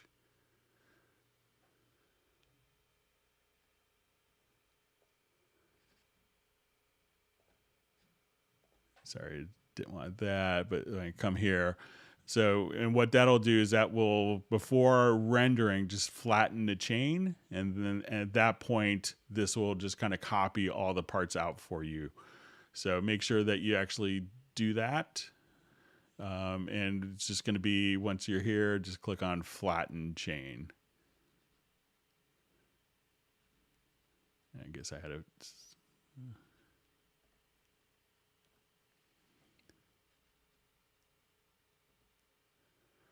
Okay. Just going to revert this project quickly. Thanks for all the great questions. If you've learned something new, make sure you hit the like button. And also, if you have not subscribed to the channel, make sure you do that as well.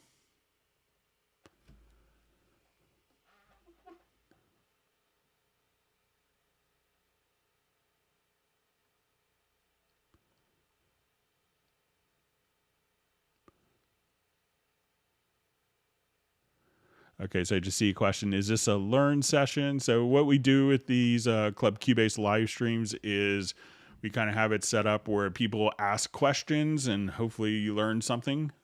So it's really just more, answering particular questions as opposed to presenting you with like a pre-canned presentation. So this way every live stream is a little different. So hopefully, but if you have any particular questions, Volker, just ask and we'll try to answer for you.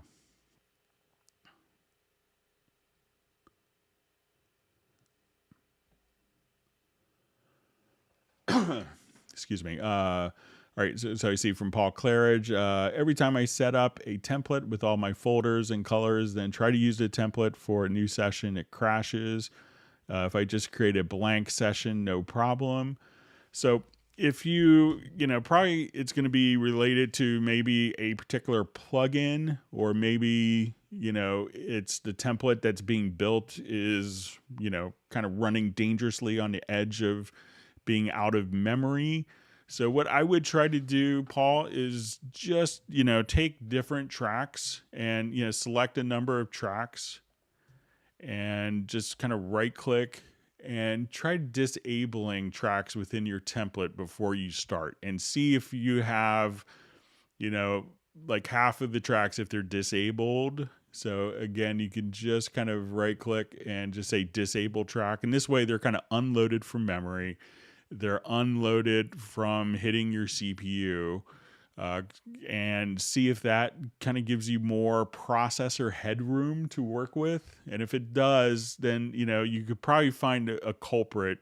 And, many people are now, instead of like using multiple kind of satellite computers, or choosing just to kind of enable and disable tracks selectively, and see if that makes a difference with your template. But I think it could be just that, depending how big your template is, that it might, you might be kind of pushing the edge, or it's a plugin that's part of the template that's causing problems.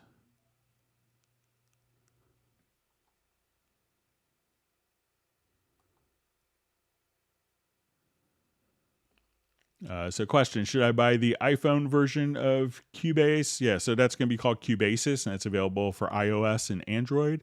So it's a wonderful investment, especially, I have this idea. I don't have my laptop. I'm not in my studio. I'm at the coffee shop, and, the moment of inspiration has hit and I want to be able to capture that. That's a great tool for using that with Cubase. So.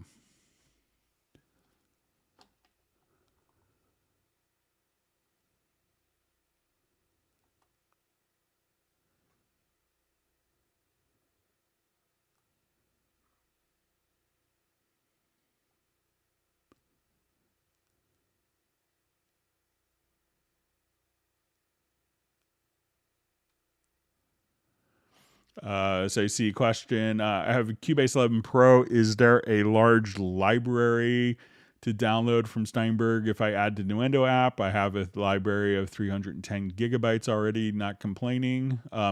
There are additional sound sets. So one is kind of a post-production sound effects library that you get, and also you get like game audio sound effects library. But the instruments will be the same libraries, and all your content that you have for Iconica and other licenses, that will be the same and be able to be read by both.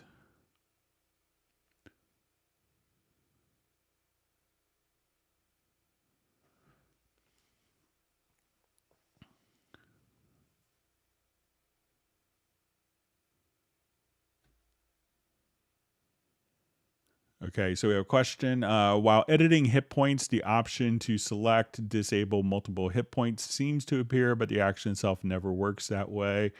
Is this a known issue? So let's go ahead and just take a quick look. And I will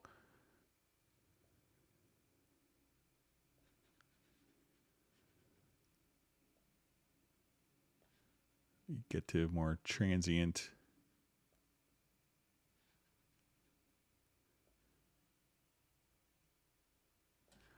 I'll just find something a little more hit point appropriate than a classical solo bass piece.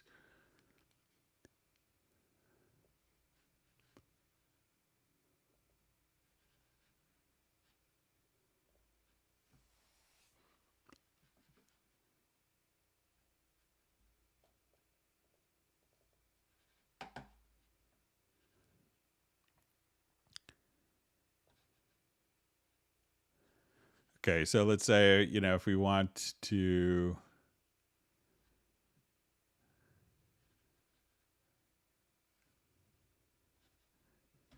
all right, so let's say if I want to, add hit points, let me see if I remember the key. I think it's Alt.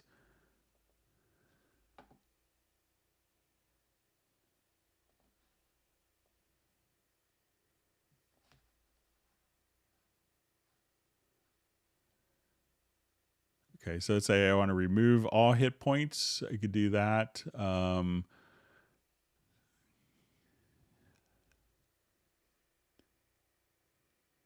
Okay. So option to select disable multiple hit points seems to appear, but the action itself never works. That way is a known issue. So if I wanted to, remove all, I could do that, but let's just do our hit point analysis again.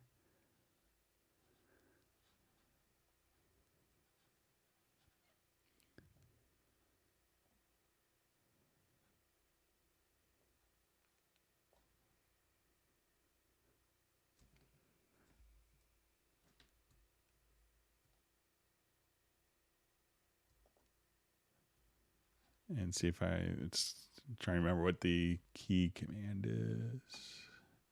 It's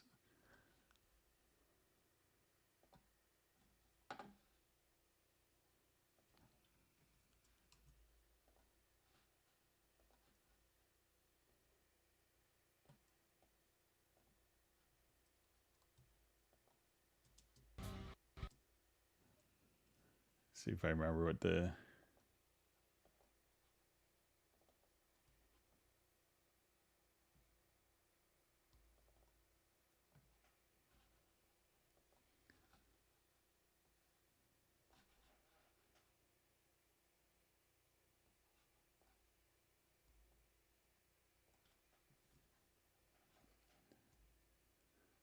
so here just kind of taking this hit point, and I can move the hit point, but I haven't worked with kind of editing multiple hit points, but I know you can delete them all, you could remove them all, but I'm not sure if that's but I could play around with it, Ross, if you want to email me at clubcubase@steinberg.de.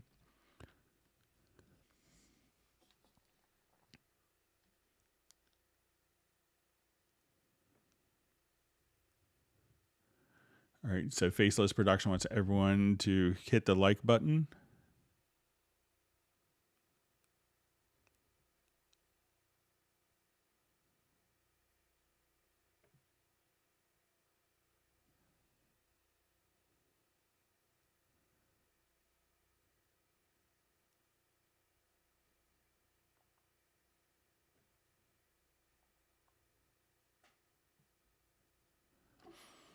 Okay, so we have a question. Sorry, my chat just migrated on me. Let me get back to where my question was. Thanks for all the wonderful questions.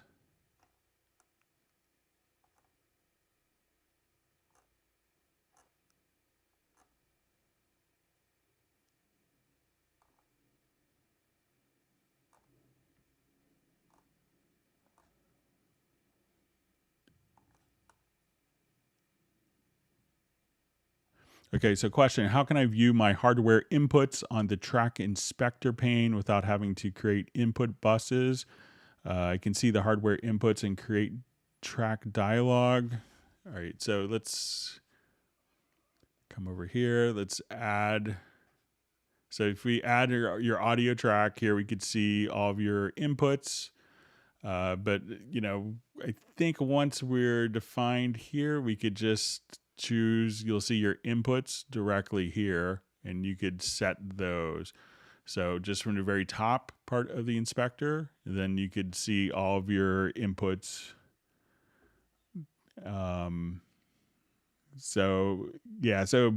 These are your input buses directly here. So as you do that, but if you if you haven't created the bus, come over and you could just click here on to add tracks. But they try to have a bus defined. So I'm not sure if there's, and if you, one thing, if you don't want to add each of the if you have like an 8 in 8 out interface, and if you go to your audio connections, you can see your input bus and just click on add bus. And as you do that, you could add multiple, and then that will automatically increment the channel inputs. Okay, so I think we lost sound again. Hang on.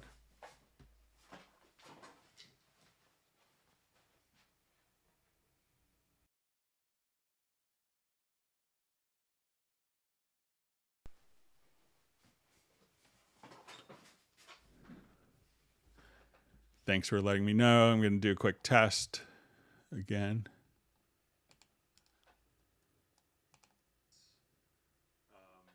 And as you do that, you could add multiple, and then that will automatically increment the channel inputs. Okay. Thank you for the emails. Please send emails if I lose sound. It's much appreciated.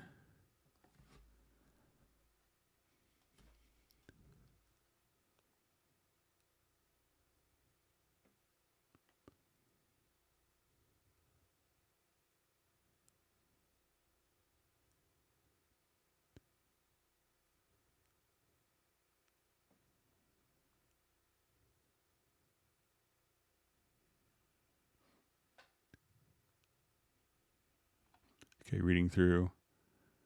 All right, so we have Korg Kronos, Korg from Iran. Thanks for joining us. Okay.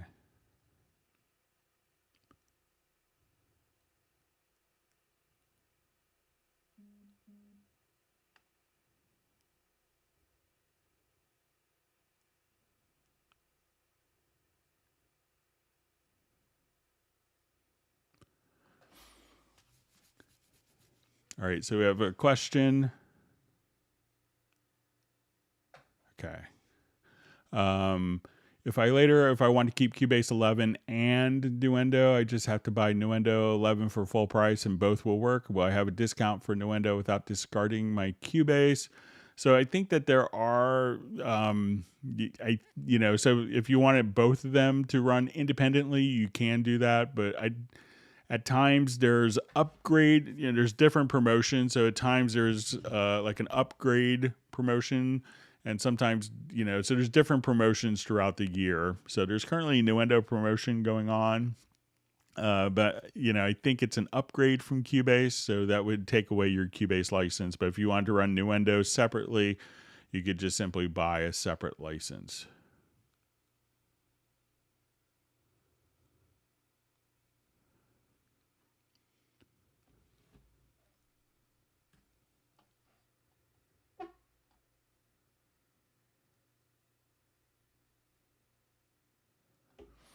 Okay, so we have a question. Can any Steinberg product search a bunch of my own samples? Could it delete identical files based on content?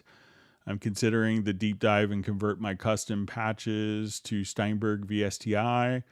So, the media bay will be able to kind of search for duplicate contents. So if you have duplicate files, this could be kind of easily found in media bay.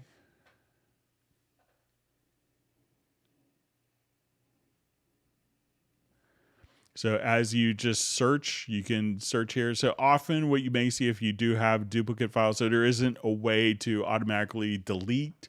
It could be the type of thing that you may want to actually, manually check to make sure that it's deleting okay. So, but those are a couple, but you could, so with this, you may notice that if often files will be in duplicative folders. So if that's the case, Nuendo could point that out because you could actually see, or the media bay could point that out because you could see the file path between. So if you just come here and do a quick search for a particular file, that will show the all instances of that file right there.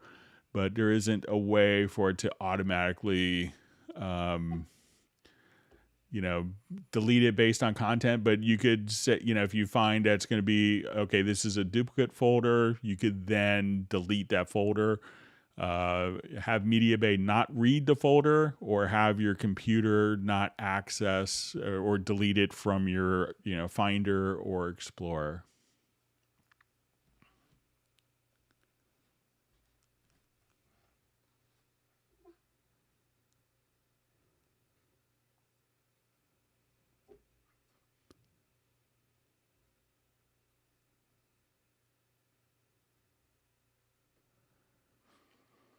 Okay, so question, how is it possible to change vocal pitch after extracting in spectral layers? Thank you. All right, so let's give it a shot.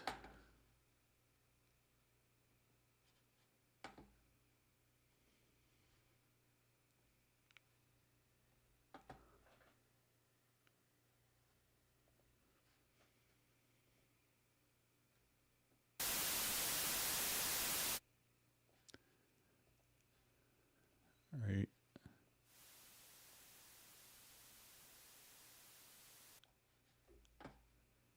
Okay, so let's say we have.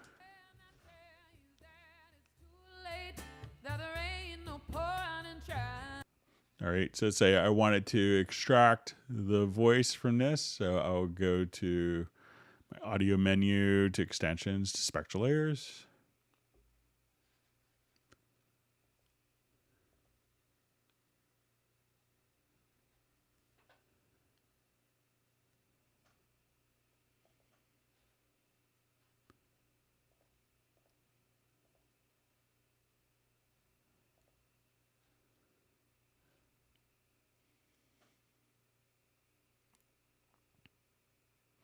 Okay, so right now it's extracting our vocal.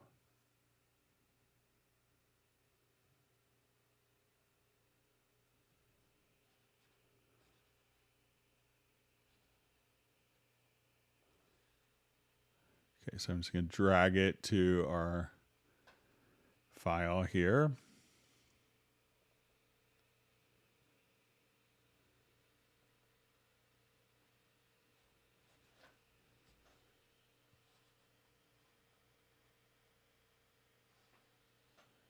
All right, and let's see if I.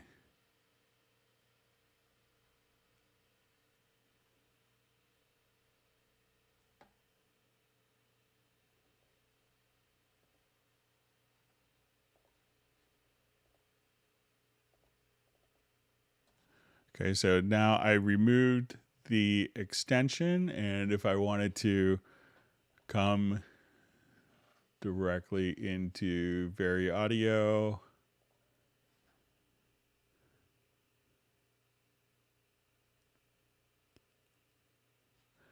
so at this point we could.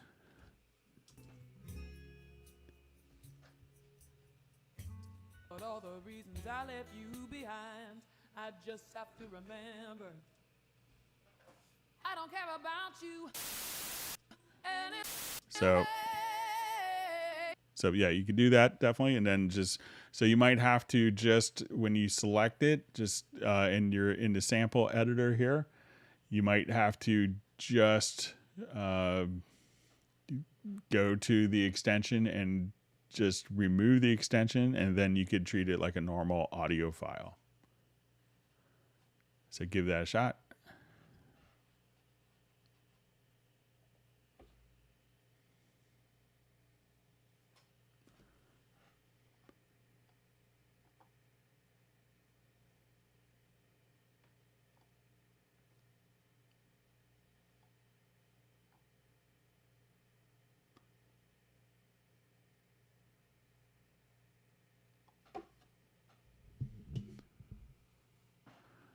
Okay.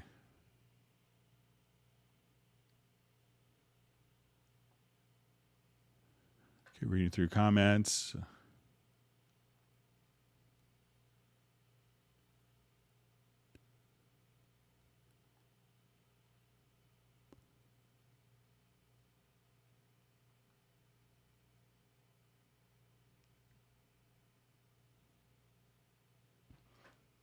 All right, so I'm at the first part where my audio dropped out, so it's my Yamaha mixer dropped, I guess, connection, so sorry about that.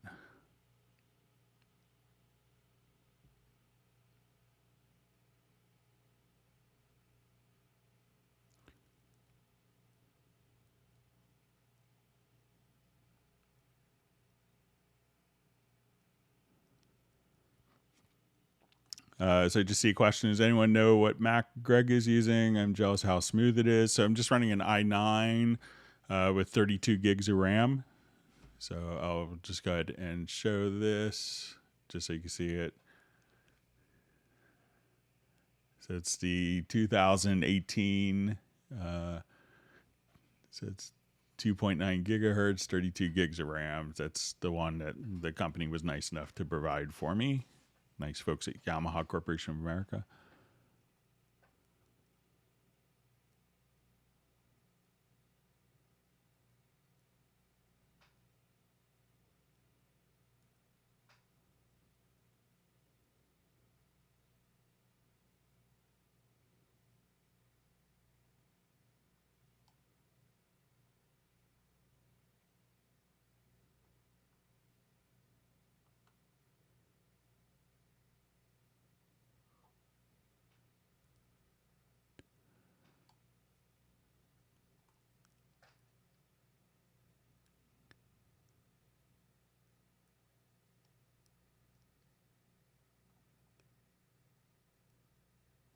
Okay, reading through comments.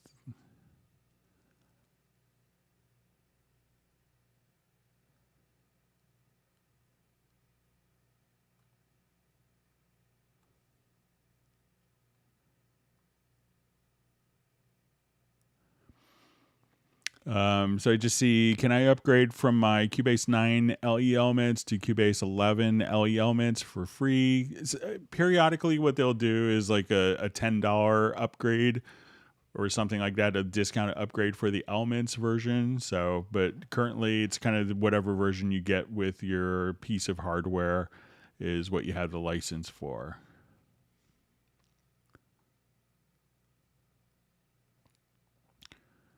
So you see from Kyle Kennedy says, I'm literally sitting here trying to decide if I want to order the extra 16 gigs of RAM to have 32 gigs. So more RAM is always good. So I just recently jumped up to 64 gigs and it's been worth it. So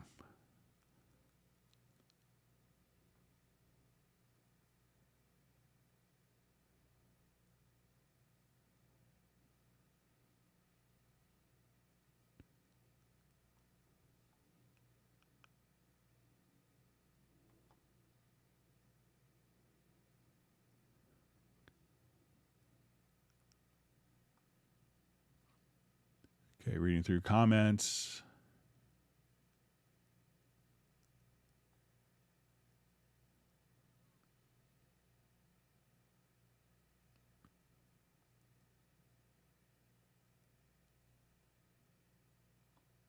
Okay, so we see the velocity editing for Kerwin that did the trick. So glad that helped you out.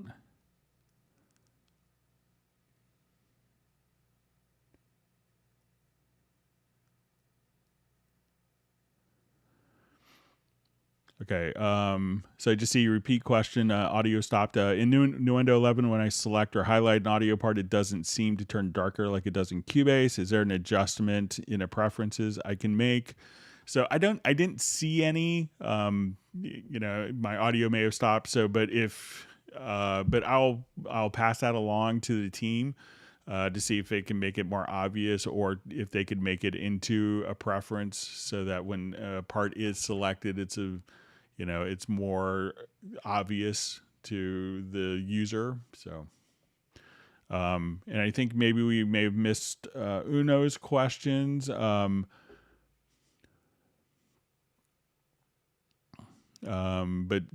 just in case my audio was out, let me just make sure. So I think he had a question about, how to change the audio record folder. So if we come over here, we go to new project, and then we could just choose to do prompt for project location. So then as soon as you do that, the program will ask you to automatically find that particular, to define the folder where all the audio files will go into. So once again, Uno, just come over here, go to file to new project, and right above open other, you want to click on not use default location, but come right over here and prompt for project location. And I think this may have been when my audio had dropped out, but Uno had asked about doing how to kind of take a reverb Okay, so let me just read it one more time. I have a vocal track and reverb in it. How can I block reverb with a compressor in sidechain when singer is not singing? So a lot of times what you could do if you wanted to minimize the reverb that's been applied into the file, even a noise gate will often do the trick. So, that might be more effective than doing some other tricks. You could do compression on it, but it may end up kind of bringing some of the reverb up, which may be not what you want to do. And one of the things that I had shown was just coming over here and is if you needed to take out reverb that's embedded in a file and you don't want to necessarily edit, is going to your audio menu to spectral layers. And within spectral layers, you're going to have, within the spectral layers Pro, you're going to have a reverb reduction algorithm there. So that's something that you could try. But just setting up a noise gate would probably work just as effectively, or just kind of manually editing out the reverb when the singer isn't singing.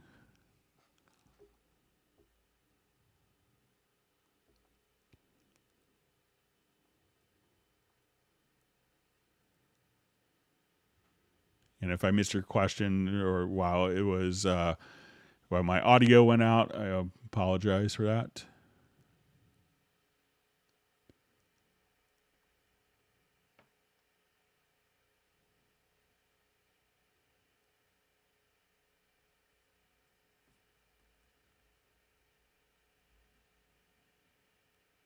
Okay, reading through more discussion. So thanks for all the great questions.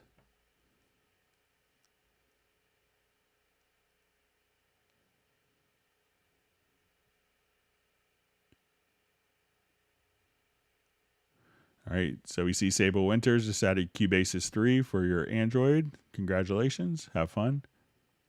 Thanks for letting us know.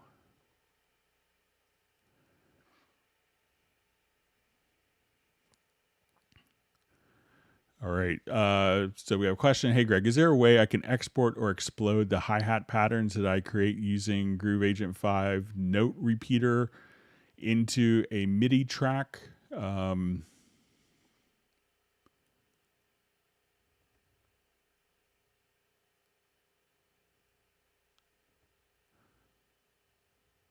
Okay, so let me just go take a quick look.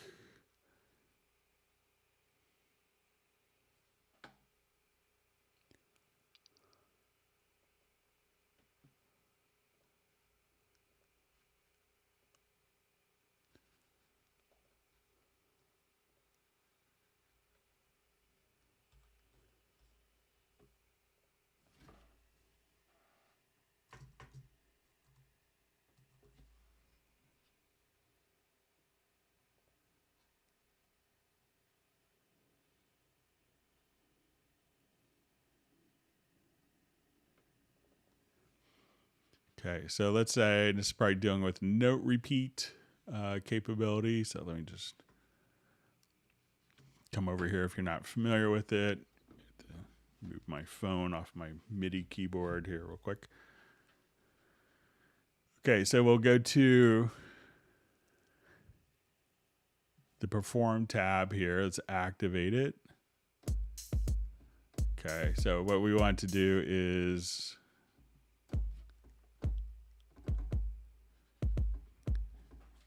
let me just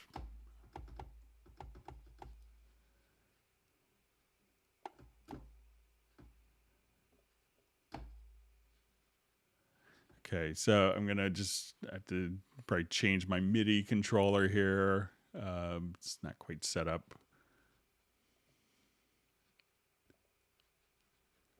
for this, and hang on just 1 second. I'm going to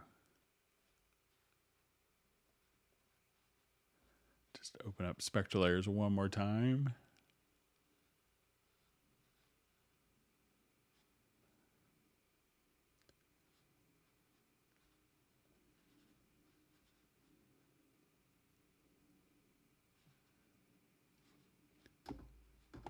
Okay, so if we want to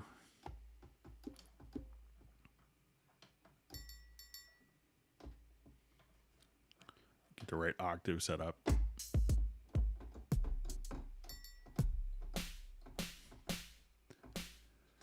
Okay, so I'm going to come over here to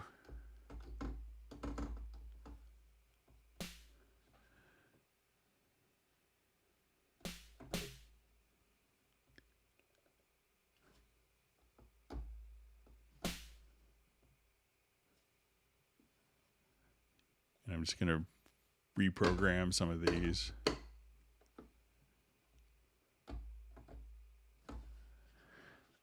So the tricky thing with doing some of the note repeat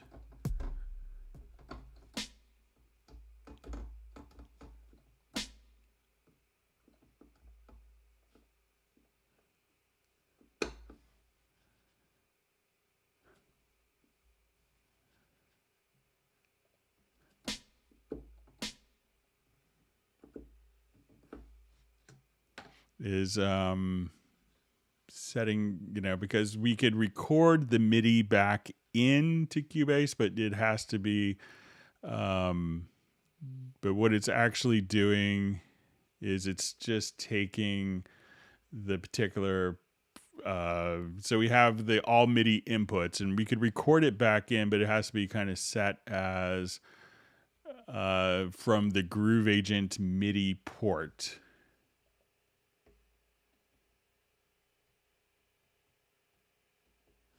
So let's say if I come, let me just set this up for all MIDI inputs again.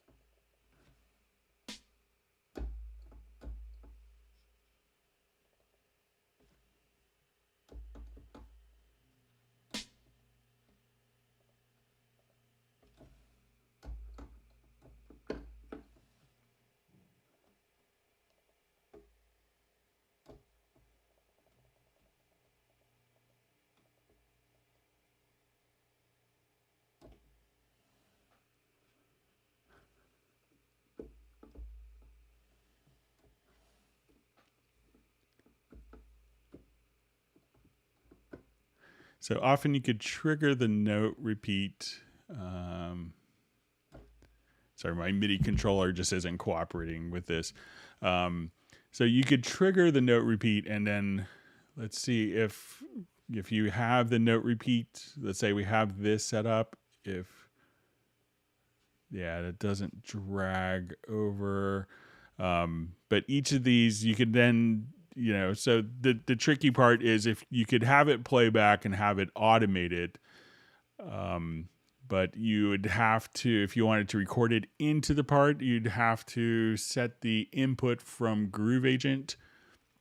And then when you set the input to Groove Agent, it's hard to have the note repeat be triggered. So it's hard to get it triggered over to capture the MIDI data that's being repeated directly over. But something else that you could do is just come over to, I'll just load up this kit one more time. But another function, if you wanted to check out, could be like a MIDI delay, which is a plugin. I know this is kind of outside of Groove Agent.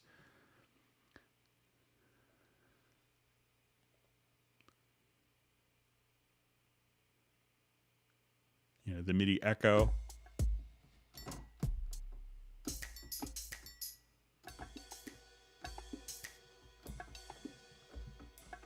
Get the right. Sorry, my MIDI controller just isn't cooperating today. And then I have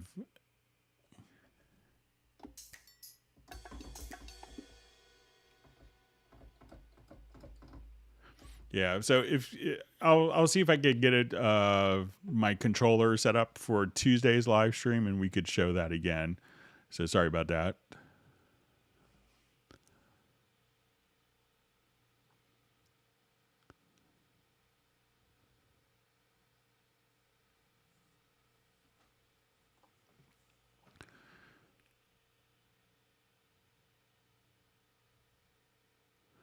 Okay, so we have a question. Is there a way to move automation points by the 1/100th? Okay, so let's take a look at that.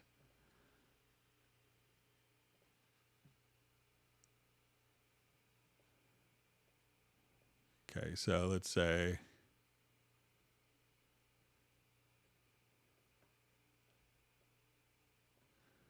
okay, so if I wanted to move my automation, so let's say I have these automation points and I want to move them by 1/100th of a dB. All right, so if we go to the value here, let's see if I could do,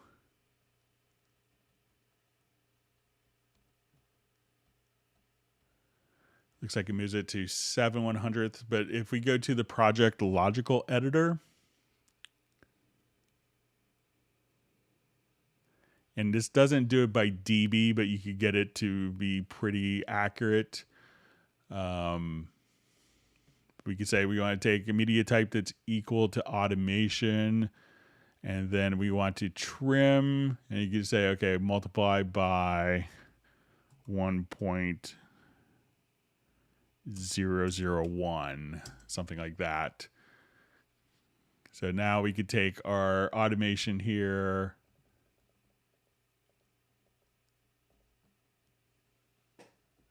just trying to read in the value line here how much that's going up.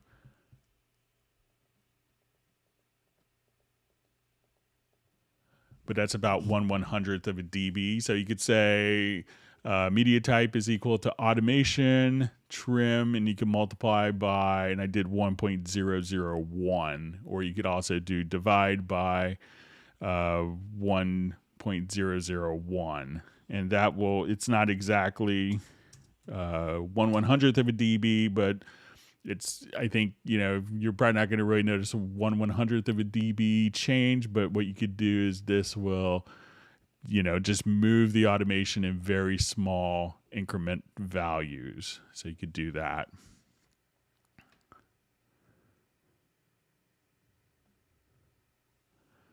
Okay, we have a question. What is the easiest way to limit the direction to only one way for both regions and automation points? Okay, so we could do, I think, just a constrain direction. So if I wanted, let's say if I have this audio event here. All right, so say I have my audio event and I accidentally move it to, let me add some audio tracks.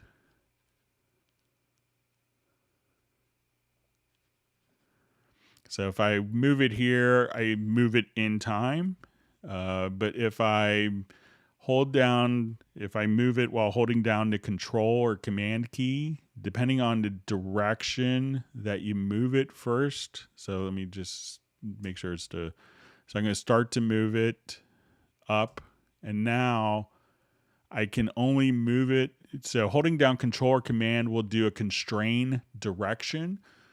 So if the direction that's constrained depends on how you first move the event. So if I move it up to a different track, then I hold down control. Now I can't move it in time. But if I move it in time first, now if I hold down control or command, I can't move it vertically, only horizontally. So I think we could do the same for automation. So let's say if I come here, so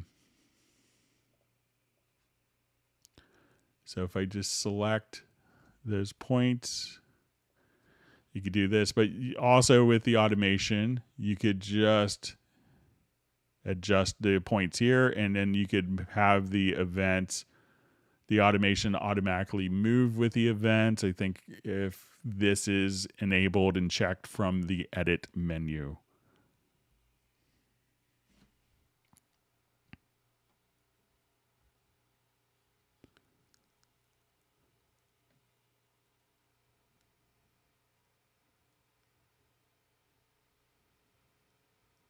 All right, so we see Fabs, like, so useful to have you, Greg, for answering those sometimes quite advanced questions. Thank you.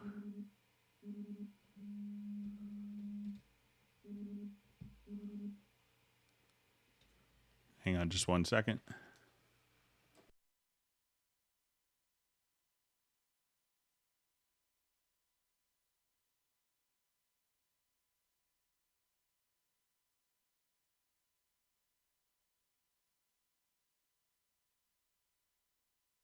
All right, I'm back. So let's move on. Thanks for all the great questions.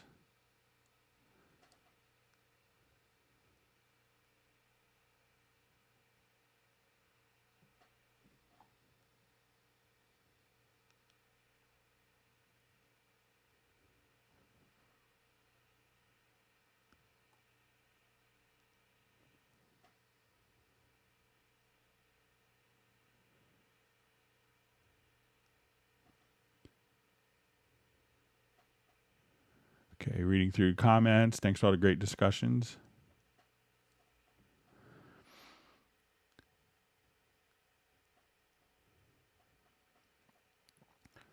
Okay, we have a question. Greg, can you explain soft quantize, please? All right, my chat just jumped. Okay, so let's take a look at soft quantize.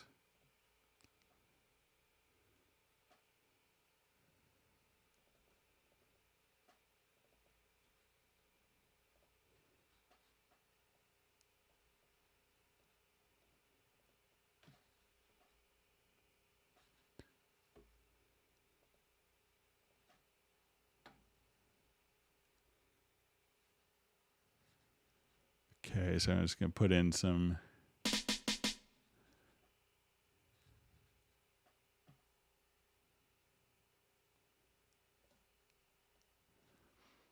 Okay, so let me just I'm going to adjust some notes here.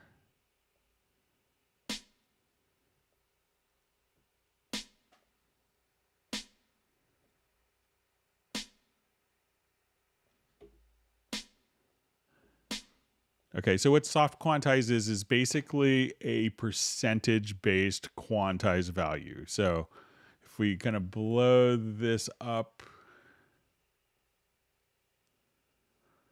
let's say some of these notes are going to be off rhythmically in time. So I'm just going to move these notes here so that they're out of time. Okay, so if I wanted to quantize these selected notes and do it via kind of like a soft quantize, what this will allow you to do, and we could do this a couple of different ways, is we could do, just a percentage of quantization. So we see that these notes are off, and let's say I wanted to quantize them to 16th notes. So we have our value here set to 16th notes, our grid type, and I hit Q. So what it has done is we noticed that it didn't place this note exactly on the beat. But what it did, and I'll undo what I just did, is it moved this note 80%, and that's the percent that we have here, 66%. It moved that note 66% closer to the beat. So it's a percentage quantize. So now when I hit Q, I do that. And if we wanted to zoom in, I hit Q again. And it's always going to kind of split that difference based on that percentage. So instead of moving it 100% to the beat, so if I had my soft quantize value here set to 100, and then I hit Q, these would all be exactly on the beat. So what the soft quantize does is it allows you to set a percentage and say, I want it closer to the beat, but not so mechanical. So when I hit Q, it just moves it again 66% closer to the distance of the beat. And every time you do that, it moves it 66%, and just kind of gets that to be smaller, but never actually hitting the beat, but just kind of approaching the beat. So that's what soft quantize is designed to do.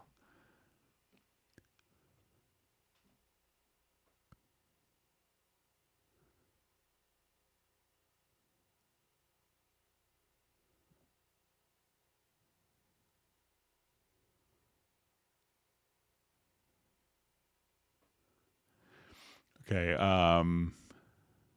So I see just a comment from Volker. The thing is, if you use drum and bass with sidechain to reduce the bass, and Git reduces the snare, what's the next step? So, make sure your vocals are fitting in somewhere. It used to be like, kind of a hard rock in the 80s, like to make the snares pop is sometimes, producers would almost sidechain the whole mix of the band, like all the instrumental tracks. Every time the snare hit, that the rest of the tracks would go down. So people could get very kind of creative with their sidechaining to make that particular thing. And if you do post-production, sidechaining is really critical to make sure that dialogue is always heard.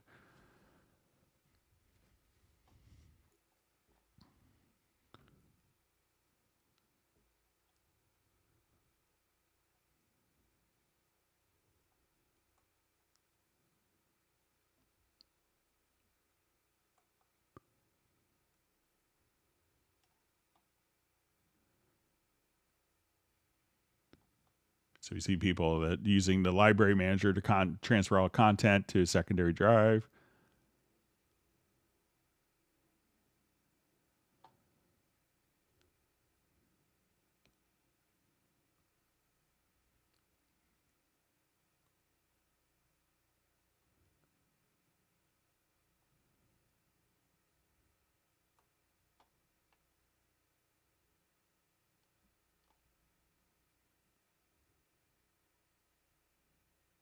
All right, reading through questions here. All right.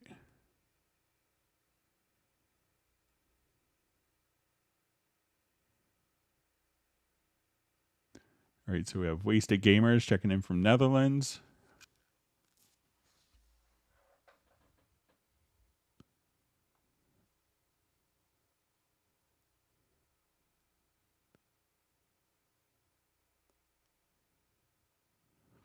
Okay, so we have a question. Could you show how to make a bus, for example, to route guitar left or right without hear the guitar left, right tracks, but be able to adjust the levels? Okay, so let's take a look.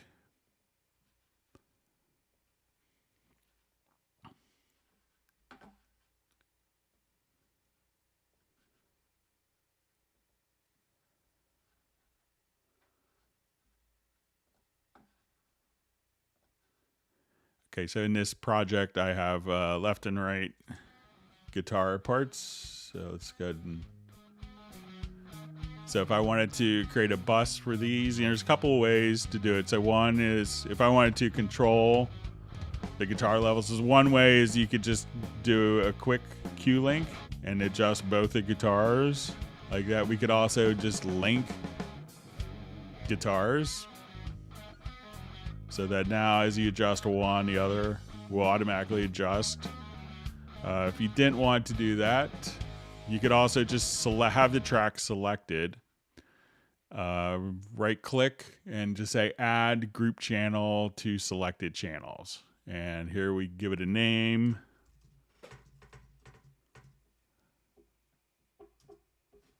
And now I have my guitar bus right here. So this is summing the two different channels for your left and right guitars into one fader.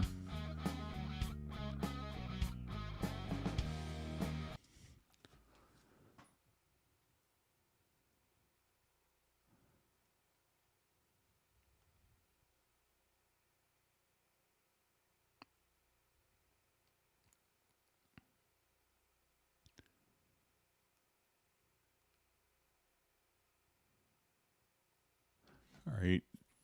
Just kind of reading through more comments. Thanks for a great discussion.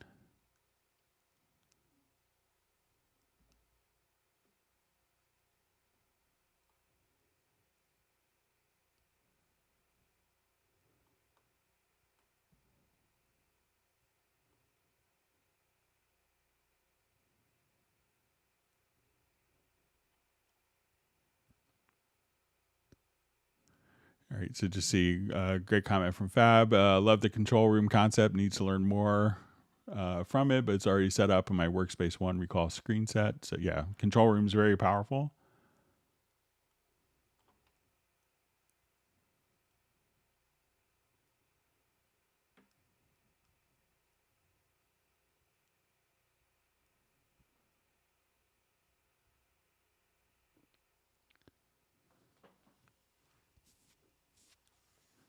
So I just see a comment from Fab. Nice to see someone else stuck to Mojave. So yeah, I kind of on the Mac, I especially try to use the operating system that came with my Mac for as long as I can.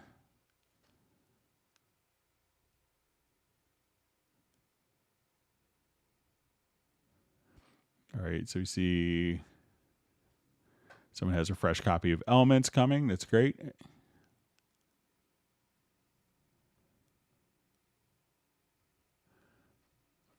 Okay, so question, can you have set up multiple controllers, i.e. keyboards to control different tracks for VST instruments at the same time, and how would I set it up for that? So yeah, you could definitely do that. So pretty much all of the controllers, when it's going to be for a MIDI part, will be incorporated. So when you have a MIDI track, so I'll just come here, you'll see all your MIDI controllers can be set to all MIDI inputs. So if we have multiple instruments going on, so let's say if I add 2 more instrument tracks,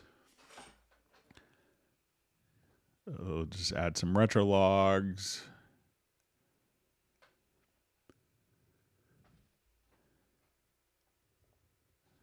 Okay, so now we have 3 retrolog tracks. So if I want all of the controllers to play, to be able to access all of the retrolog tracks, I could set them to all MIDI inputs. So at this point, we could say, okay, I want all MIDI inputs, and I could play 1 keyboard or all 3 separate keyboards or multiple controllers, and they will all be sending their MIDI information to each of these tracks. So if I play a high note on keyboard 1, a note in middle C range for keyboard 2, and low notes on keyboard 3, all these would be sounding because they're all included in all MIDI inputs. Now, if I wanted to map MIDI controllers to particular tracks, I could say, okay, this one I'm going to use on the inputs instead of all MIDI inputs. And this is kind of like, think of it as like a catch-all, like a collector. At this point, I will say I want to have my panorama P4 MIDI in. And this one, I wanted to have the input that's connected to my Steinberg UR24C and let's say my CC121 as my input. So I could each of these can have their own separate, unique MIDI controller so one particular keyboard is playing this instrument, a different keyboard is playing this one, and a third keyboard is playing this instrument. So you could have it kind of work collectively or independently, depending on if you have the MIDI input set to all MIDI inputs or to individual independent MIDI ports.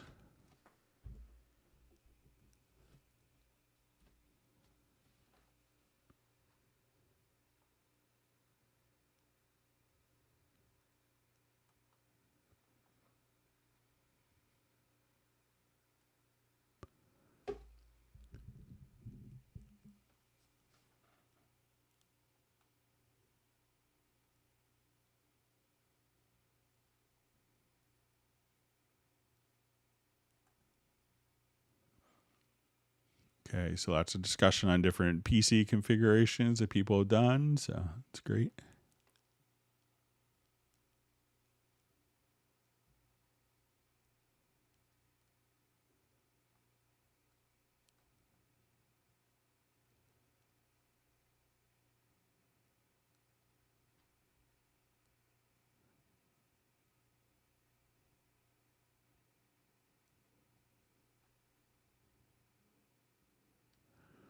All right, so we see Graham is running his Cubase with 8 gigs of RAM, so it could really depend upon what actual, what types of projects you're doing as well. So.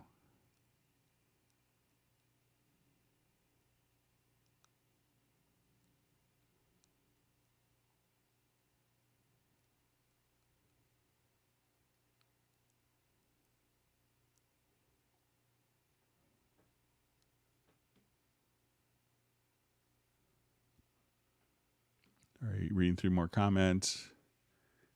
Okay, we're doing well on time.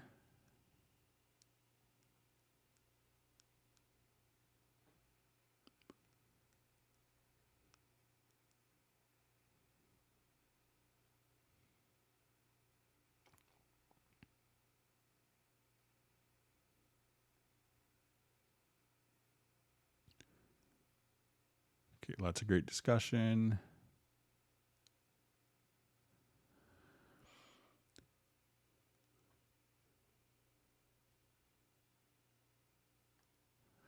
Okay, so we see a question. Is there a possibility to export the key commands as a list, for example, in Excel or CSV file?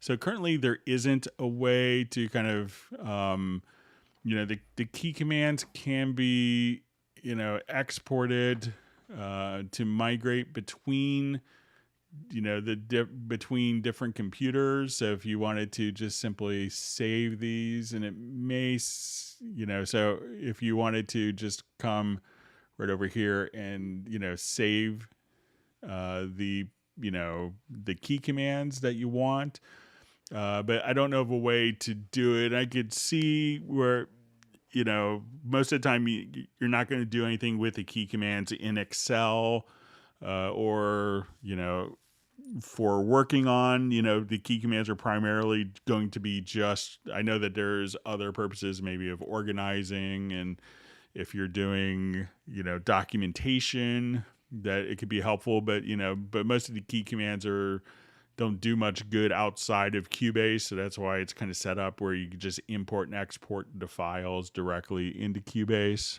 But I'll mention that to the team.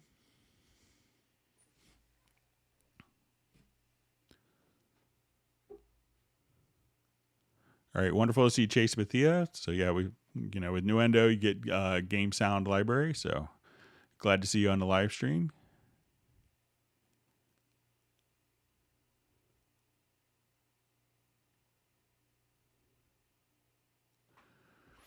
Okay, so we just see, I would love to see some better integration with Cubase and the NI Complete MIDI keyboards, just wishful thinking. So, a lot of people use the complete controls, but, all the integration is, is done by the keyboard manufacturer. So make sure you let Native Instruments know. I know that they made some progress with that.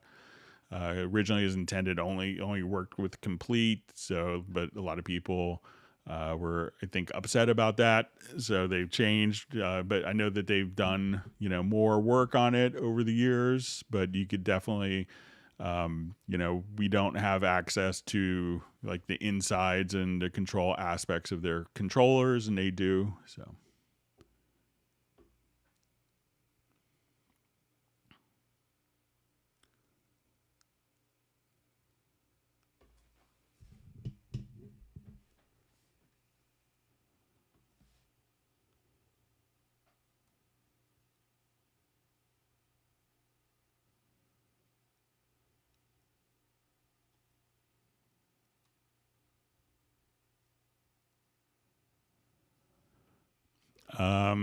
So I just see, hi Greg, can you briefly explain crossfeed? So I'm not sure if it's a crossfade, but I'll assume it's a crossfade.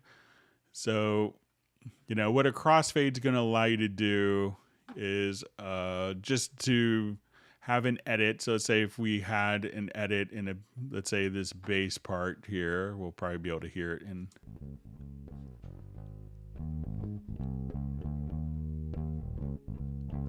And I'll just make this part large. So let's say I had to do an edit, and I will just turn this off. And let's say I do an edit something like this. And often you may hear like little clicks and pops, or let's say let's do an edit that will sound probably not so good. So say I place these two events next to each other. Now, probably where we have this transition, there's probably going to be a pop. So let me just create the little pop here.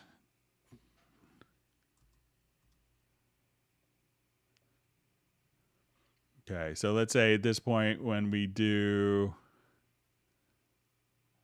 a transition,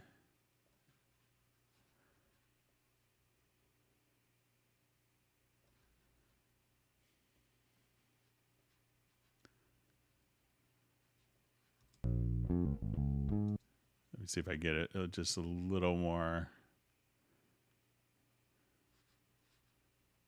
obvious sounding.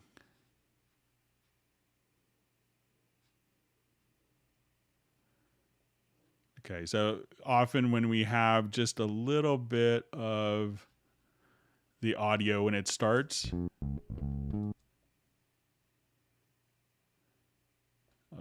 we just do it on a vocal. It's usually pretty easy to hear.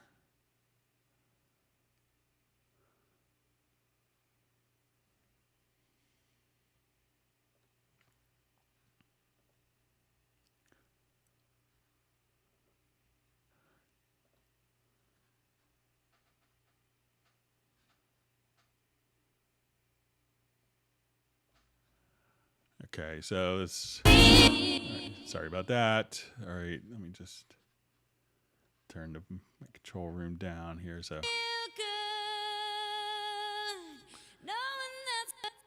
all right, so let's say I had to do a vocal edit here,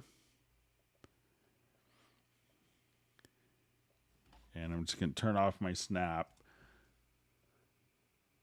And we had something that sounded like this.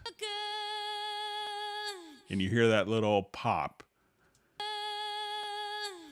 So what you could do now is to alleviate that pop sound. So is you just hit the X key. And what that could do is basically fade out the one section and the other section can just fade in gradually. So now we could just kind of take that. So instead of having a pop, you could just come right over here and just kind of have those transitions.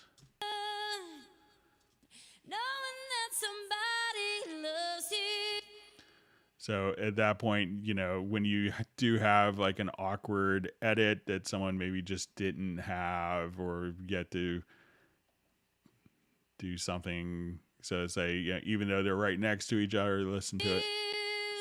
You know, at that point, what you want to do is just click on it and hit the letter X, and that will allow you to make that edit much smoother. So that's what cross fades are. So, but if it's something with cross feeds, let me know. Then I could try to figure it out. Maybe it's like with drum bleed, but I'm just assuming cross fade.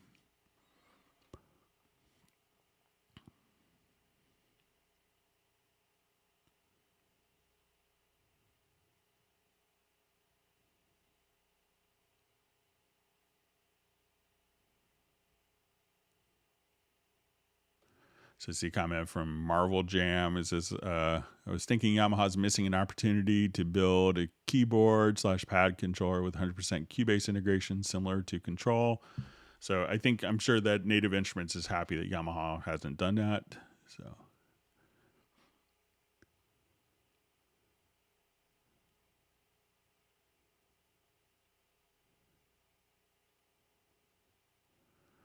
Let's see, Chase Bethia is saying Fry's in Burbank was where it was at. So yeah, I miss going to Fry's. We used to go to the one in Woodland Hills in California. It was near our office a lot. So.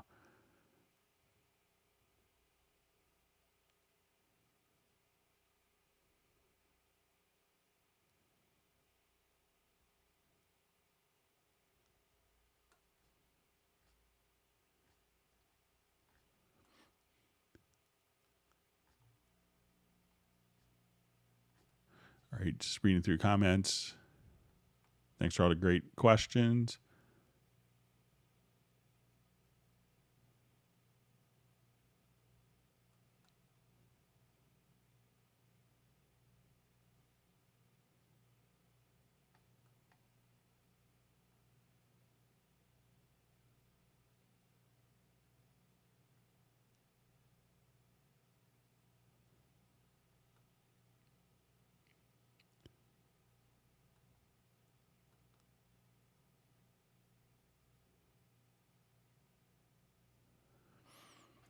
So I just see, could you imagine if my NI Complete MIDI keyboard would work with a Cubase chord track? That would be pretty cool. So you could pretty much play any of, So I'm not sure if it's like, with the chord track, what you want to do with it, but you can't trigger chord pads from that. You can also on MIDI parts, just come over here within the MIDI editor and have the scale assistant. So if you only wanted to play in a particular key, you can have Cubase filter that out with any controller.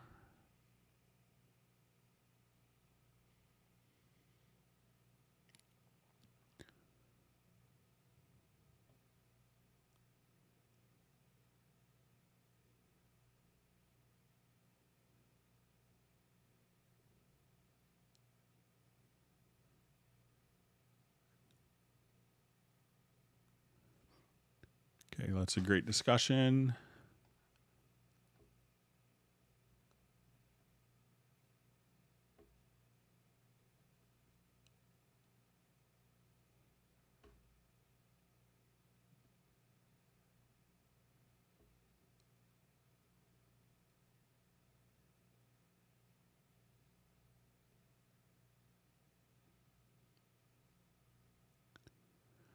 All right, so just see for Marvel Jam, soft quantize is very much the Logic's way of doing quantize. Yeah, so Cubase has been doing that, I think,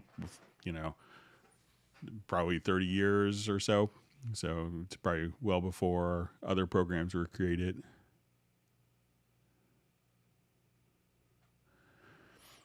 So just see, can I create dubstep in Cubase and how with VST? So, if you're doing, for drums, I would definitely, for the drum and percussion, I would definitely check out, the Groove Agent SE, and there's lots of content and kits that will come with that. So if you just wanted to come over here and pick, different electronica sample kits, you could do that. If you wanted to, get to the point where you say, okay, we just need to get into more,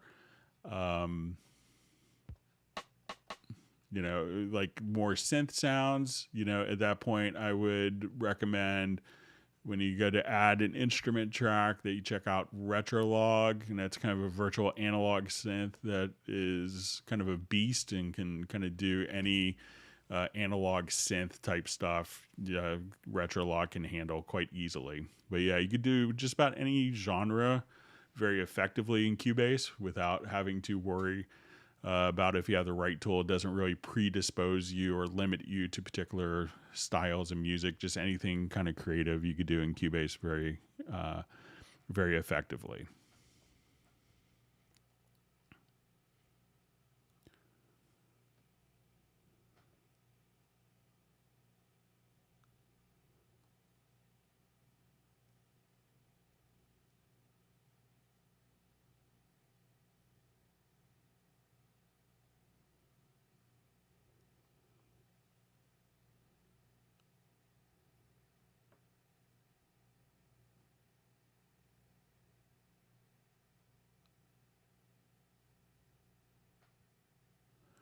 Okay, so you see a question, Greg. Bounce in place is popular way to say processing lately. Why is track freeze for audio and VSTI not as popular as it once was? I remember when creating macros for basically freezing stuff in like 2001, and doing kind of freezing instruments. So it was really kind of a I always associate it with like kind of a 2001 when the concept was introduced as a way to render audio files. And at that point, many people had to render your virtual instruments quickly because the processing power wasn't there.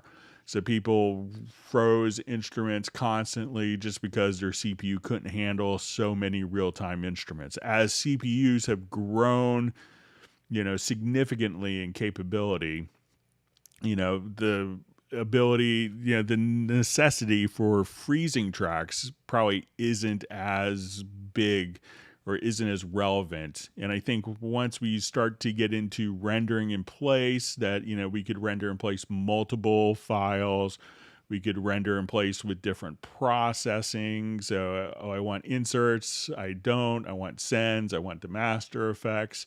So it gives you a lot more flexibility than freezing does, and the ability to, disable tracks, the ability to, choose to mute the tracks, or get rid of the tracks altogether after it's been rendered is just a more flexible solution. So I think of, the, render in place is more of a 2015, 2016 type of workflow, and freezing is more of a 2001 type of workflow. So they both get the job done.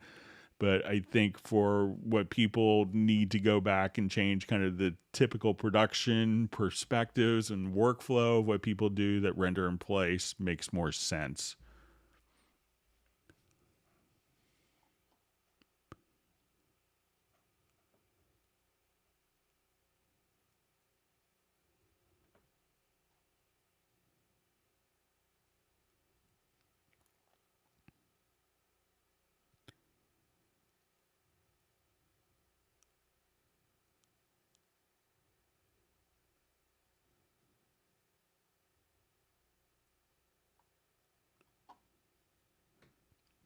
Okay, just read through comments. Thanks for all the great discussion.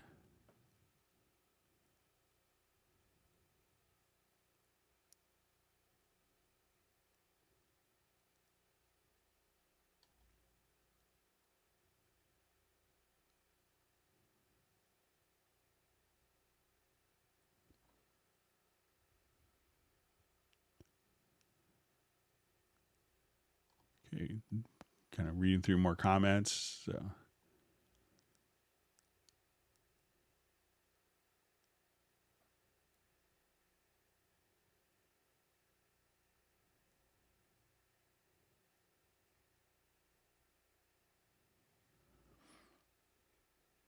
Okay, so we see from Fab, automatic external MIDI instrument compensation works a treat on Cubase. Still the most complete DAW for recording with MIDI hardware, I think. So I see from Volker says, but final question, I'm not sure if this is a question. Is it digital? What is the difference between digital and the tone band machines?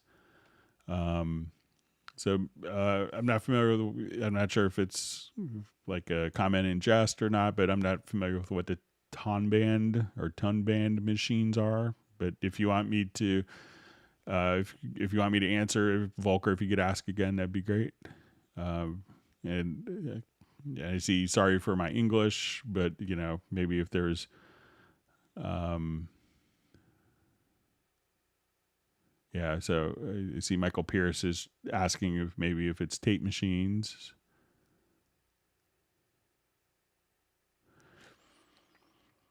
Okay. Okay, so I guess maybe Michael Pierce is onto something. So it says it is digital. What is the difference between digital and the tone band machines? It is saturating. So, one of the things where you have to, realize that, anytime, I find that a lot of people that long for analog recording tended not to work a lot in it. So there is saturation, but every time you play the tape, it's slightly different. And I remember being in sessions where, I thought that the live tracking, I remember doing a jazz session with, it was an album called New York Stories, and it was Danny Gatton, the amazing guitar player, who's, sadly passed away. And I just remember, working as a second assistant, it just sounded so amazing in a room. And then you play it back from tape and it didn't sound what it sounded like on what we were monitoring as we're tracking to multi-track. So, but you can emulate digital, you can't emulate digitally saturation. You could, utilize plugins, like every track in Cubase. You could come over here and, just when you go to the channel settings, we can just have your saturation. So there's Magneto, which is a great analog tape saturation. You have different tape saturations, but, really check out Magneto. But, if you worked, extensively with analog tape, you might not, where you had to, stop the session every hour and a half, 2 hours to realign the tape machine. So there's a lot of, stuff that, wasn't so good back in the great old days.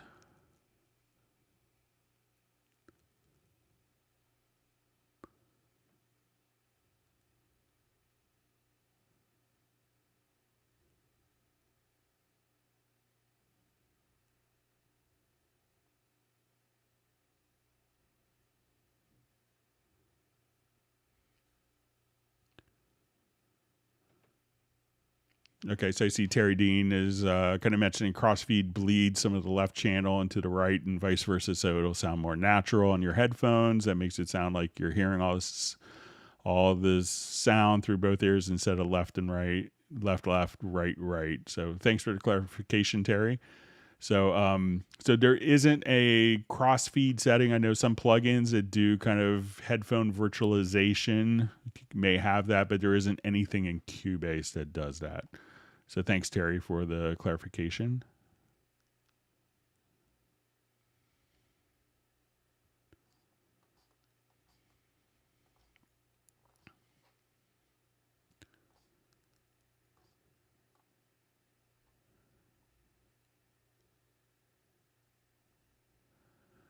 So I see Fab. So do we have a time for Saturday? So we'll keep the same time, and just to make it a little easier for me, I may not do the index until Sunday, but we'll keep it at the same time. But we'll also be doing another live stream on Tuesday.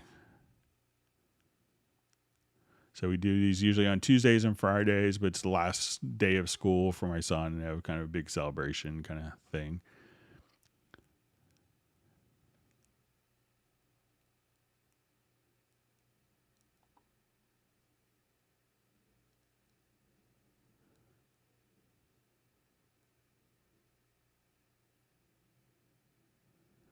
Okay, we see, hello, Greg. Could you explain how to set correctly memory in Hallian with Iconica memory to load sample? All right, so let's take a look at it.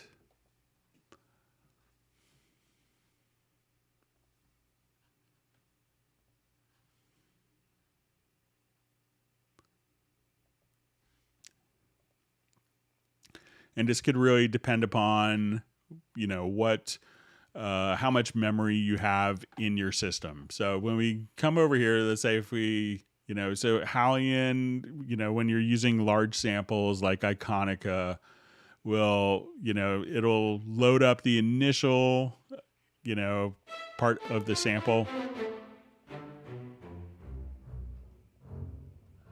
into the computer's memory so you can play it fast, and the rest of it's going to stream from disk, and that allows us to play with much larger samples than loading everything into your computer's memory. So if we go to the options, you could adjust kind of the preload amount here, so you could do your disk preload. And if you have 8 gigs of RAM, that would be a different setting than 16 gigs. So you could load a lot of this into memory. And one thing that's really cool about how you could utilize Hallian is, you can use it in a more multi-core friendly manner, because you could, utilize multiple cores. So, it's going to be one of those things where every system may react differently, but you could just kind of adjust it here. And, by default, it's a pretty conservative amount for the preload. So if you have more RAM, you could kind of, set the balance between what's preloaded in RAM versus stream from disk. But every system, you might have to find its own nuance point. So it's going to be a different number if you're at 16 gigs of RAM versus 32 versus 256 or 128.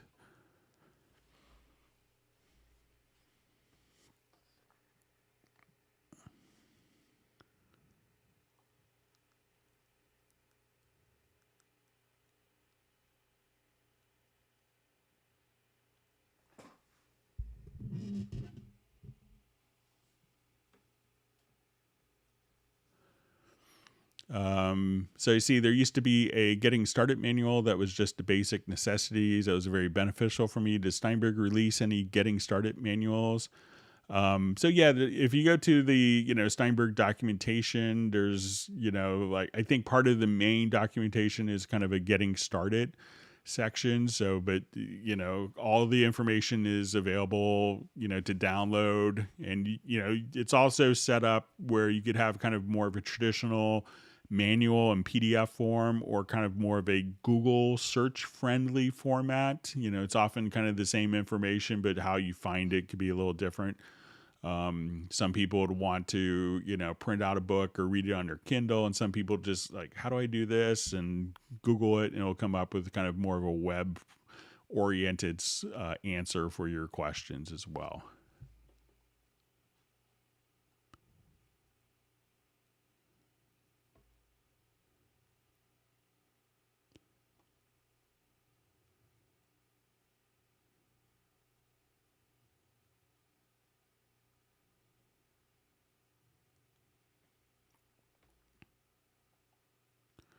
All right, question. Is it possible to save and recall complete hardware studio setups instead of saving and recalling separately inputs, outputs, external instruments, and control room presets? So they're all kind of saved independently still. I've tried to lobby to get them all as one audio connection preset, but it could change.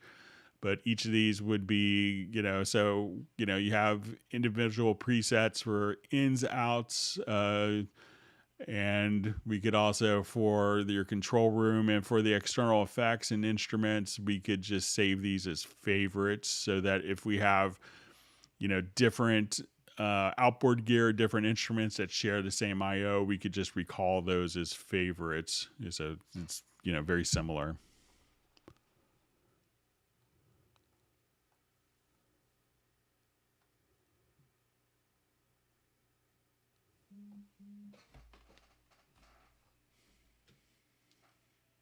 All right, just want to make sure.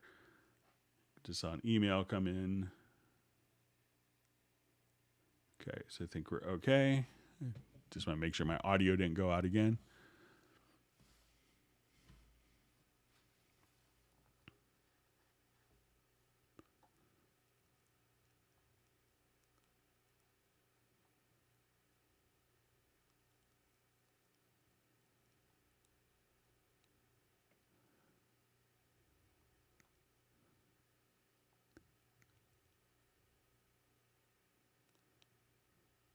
Okay, so a question in Cubase 10.5, is there a preference switch to change the cursor back to one arrow versus the arrow and a vertical bar for region selection?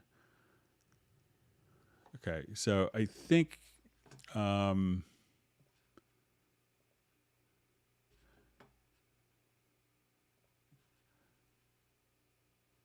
okay, so I think probably what this question is about is going to be, you could have a combined, one of the things that people had requested was the ability to take two tools functionality. So our selection tool, so I could, come and adjust, volume and move things around and combine that with the range tool, which allow us to do editing based on the range. So in 10.5, what was added was the ability to basically combine these. So when you're at the bottom, you have the object selection tool, and when you're at the top, it's functioning as a range selection tool.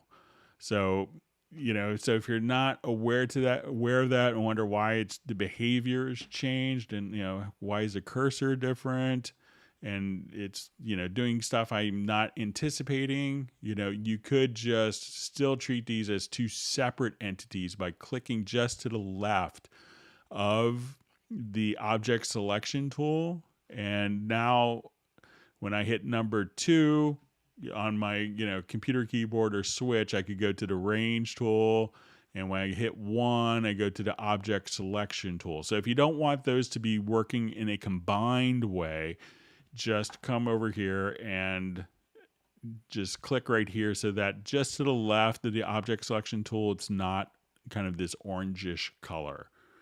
And then they'll be functioning exactly as they were in previous versions. I think that once you get used to this combined mode, and it takes you a little while, I realize, to kind of get used to it, that it's very convenient and fast, and you have to switch tools far less.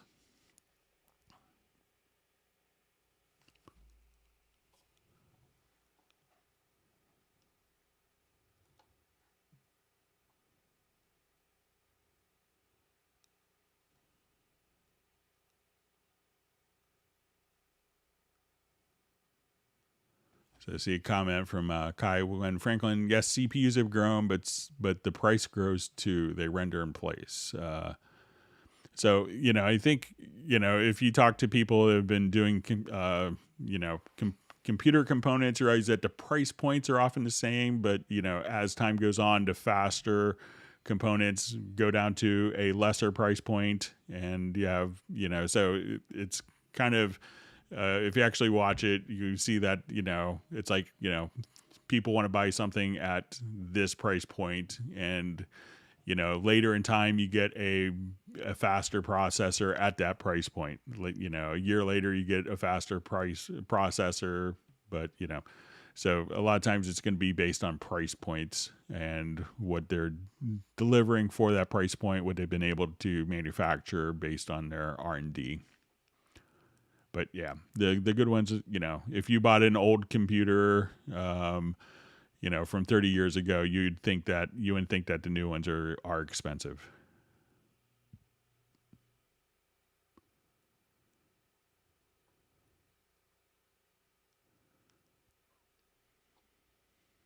Okay.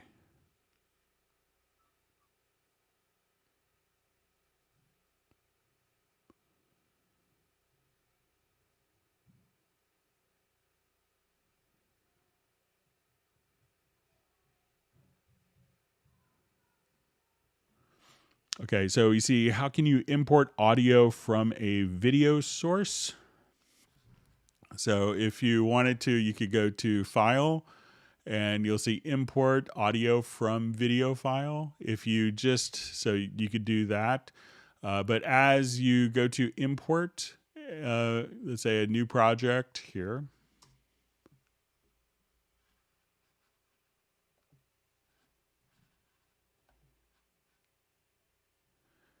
So I will just come and let's import a video file. And once I do this, the audio is going to automatically be extracted with the video file once you import the video file. So you can do it independently or just import the video file and the audio is automatically extracted.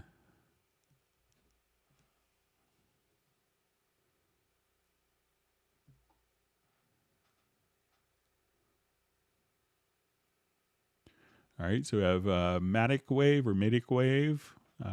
Thanks for joining us.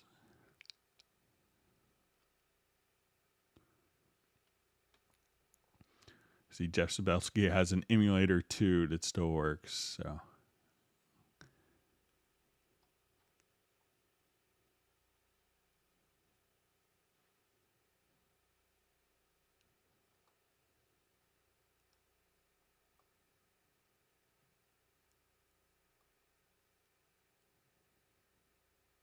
Okay, reading through comments. Thanks again for all great questions.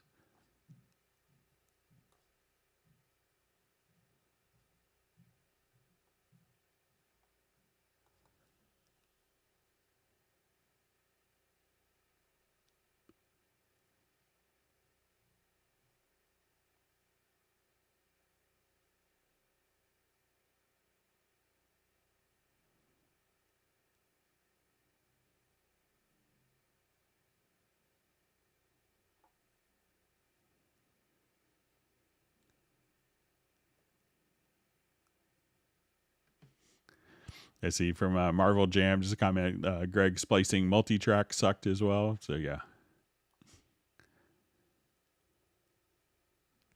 Not fun.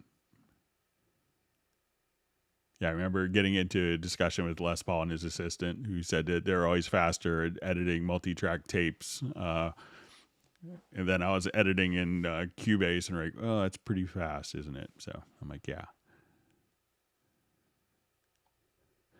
All right, so we see, when is the new Cubase coming out? So, generally it's usually later time frame, but, the current Cubase has been out for about 6 months. So I guess, when it's ready and, it's all been written, they'll be releasing it. So.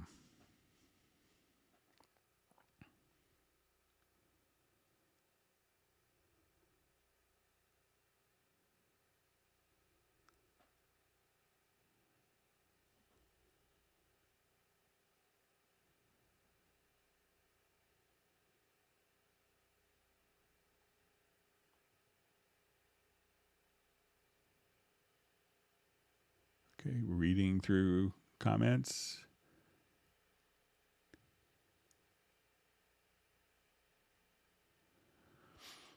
Okay, so we see, speaking of help, is there a way to hook Cubase up to a PDF help file on disk versus having to call up a browser and web page? So you could do it. You could just download the file. So, it's what I do. So let's just say I go to Cubase 11 manual.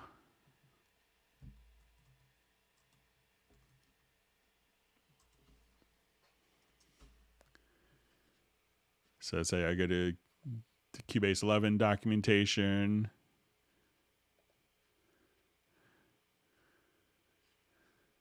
So let's say I want the PDF version and go to English.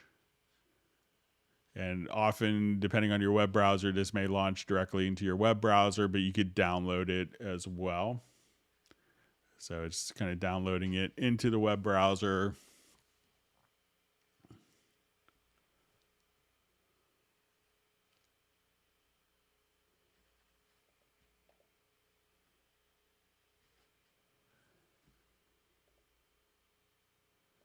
And then let's say, from a web browser, you could download it depending on like what you actually have it set to do. But yeah, so you just download it from the, directly from there, or you could just say, download linked file, and you could just do it just like that. So you don't have to view it in a web. You could just have it. I just have mine as in my documentation folder, so I have all my manuals there.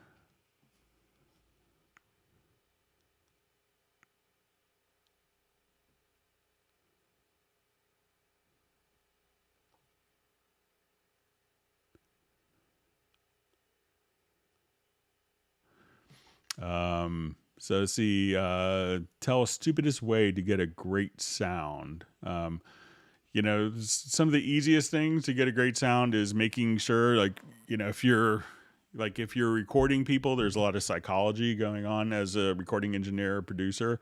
So I would always make people very comfortable.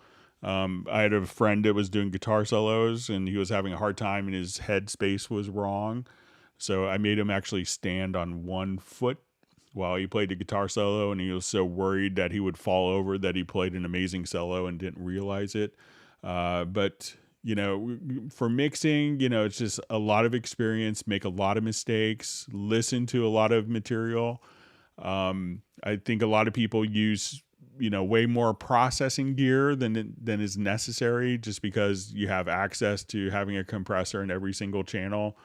So if you do try to get the sound good and try to make, try not to rely on the processing, but on the actual sound source and good arrangements, all those things can make a difference.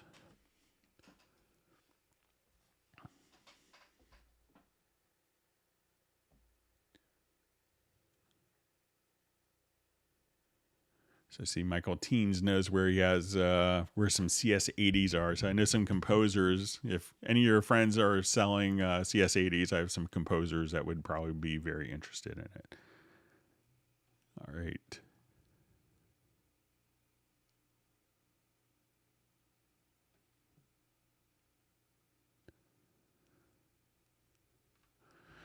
Okay, so a question from Matthias. What is the most easy way to align the tempo of a MIDI track and drum loop? It seems they come and stay with different tempo when I drag and drop the loop. Okay, so let's say...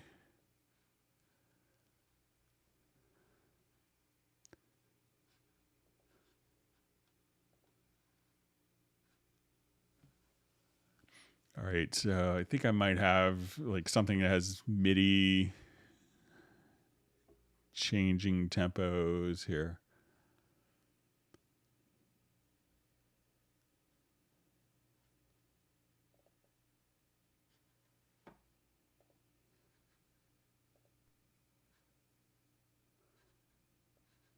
Okay, so let's say if I just...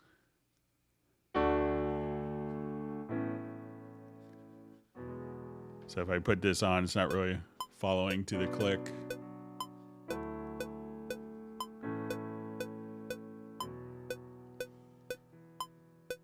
So I'm just going to come over here and do a quick tempo detection. So I'm going to figure out what the tempo is.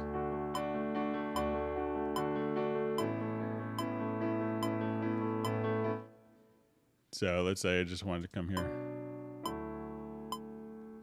So let's say, okay, I just want this to be my signature track. So let's say this will be my downbeat.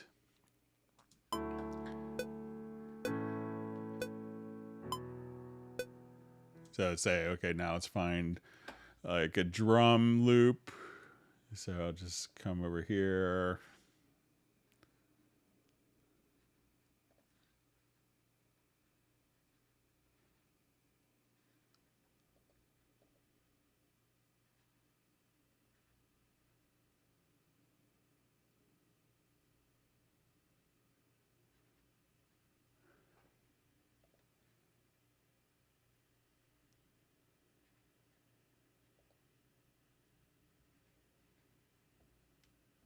Just look for something here quickly.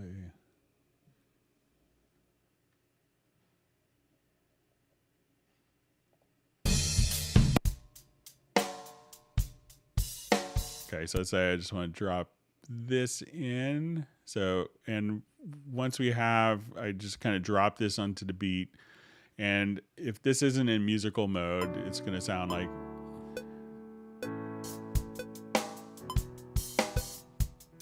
So that's not lining up. But as soon as I have the tempo extracted from the MIDI or the audio file, that I could just place this into musical mode. So I'm just going to select this event, put it into musical mode here.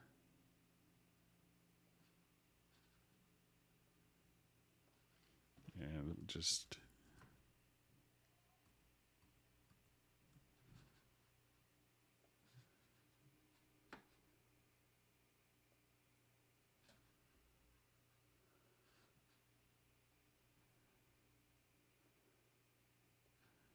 So now we'll just kind of play this, and this drum loop will automatically just kind of follow.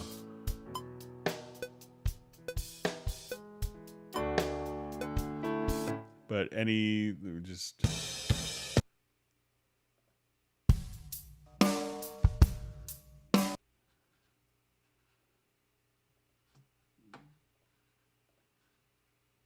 So all you have to do is really just kind of put this into musical mode, and then that will follow. So when it's not in musical mode, it'll just kind of, basically just make sure that that's not going to follow the tempo that's been generated. But yeah, just place that into musical mode, and you should be all set. All right, I had a couple questions that were sent in advance, so let's get to those before we run out of time.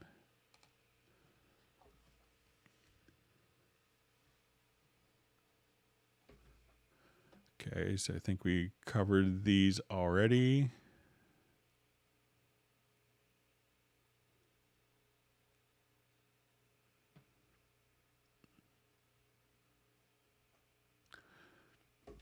Okay, so I think this is from Matt Elston. My first idea is Steinberg plugin to change the audio track polyphony guitar into MIDI. I know there are already plugins to do this, but I think Steinberg could do it better. The second idea is for a feature that can turn any musical MIDI score into tab notation. So let's say if I want to take this guitar, this piano part, so we don't have the capability of doing kind of a chordal extraction to, from audio into MIDI. But if we wanted to look at like our piano part here, so let's say if I wanted to do this for guitar, not every note will probably work, but all you have to do is you could double click and go to the score settings and go to tablature, and at this point hit apply, and then you could just have it automatically go to guitar tablature. And as we do this, you could also say, okay, I don't want to see the mirror staff. And now you could just take any of your MIDI stuff and convert it into guitar tab. And if you want to, come over here, you could adjust the string that it's on as well. So just go to your staff settings, and then you'll see a whole tablature area there. Thanks for the question, Matt. Excuse me if I coughed. All right.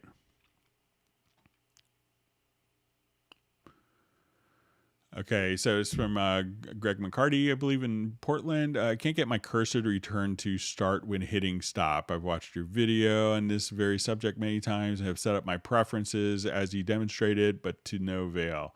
I will say it sometimes mysteriously works, but not often. Even when I toggle the key command, Cubase puts up a message that says return to stop is deactivated. It still returns to stop. Okay, so let's take a look at our return to start behavior. Okay, so let's...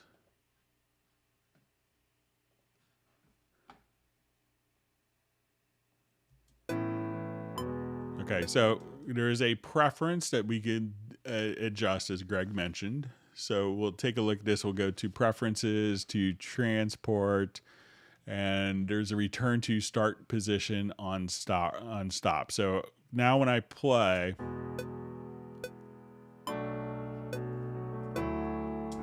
it's going to, when I hit the space bar, it's going to go directly.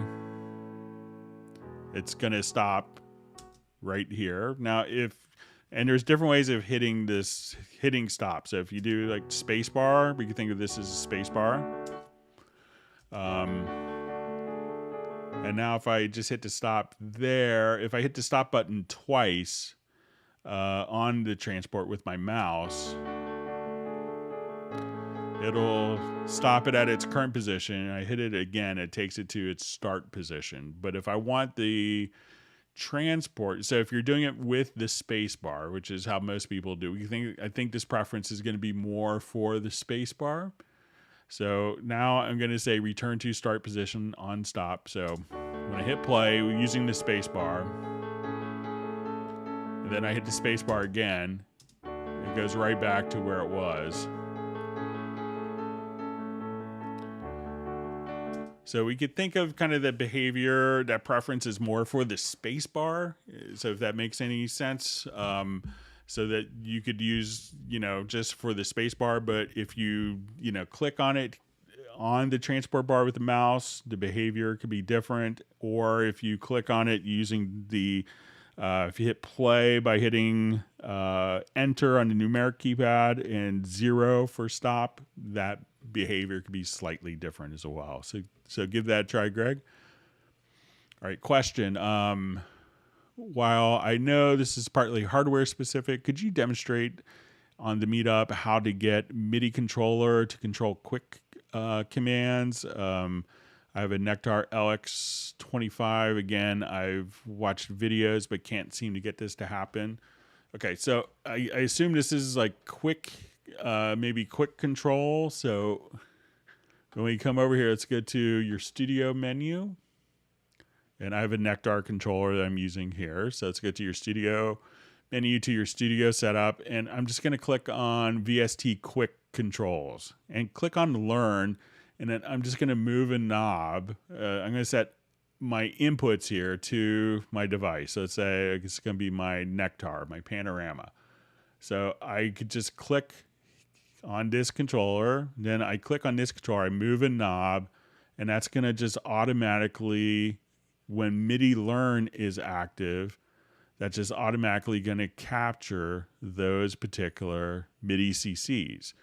So once I have those done, I could come right over here and go to, let's say, my VST, my quick controls, and now those knobs are automatically controlling the different aspects right here.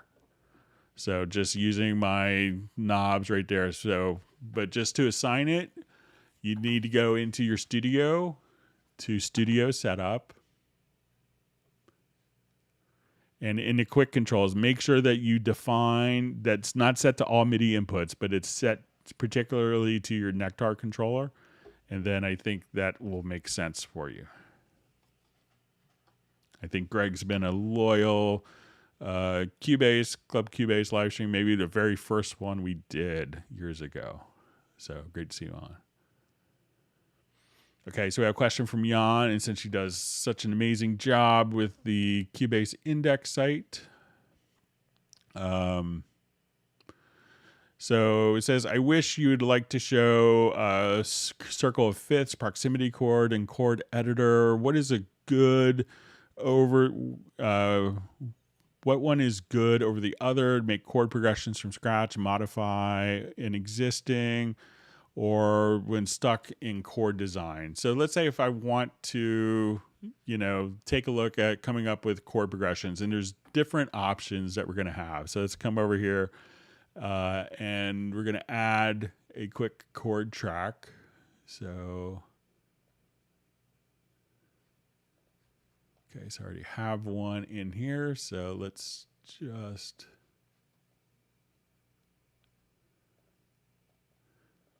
Okay, so we have the chord assistant here. So we could say, okay, I'm going to start off in F.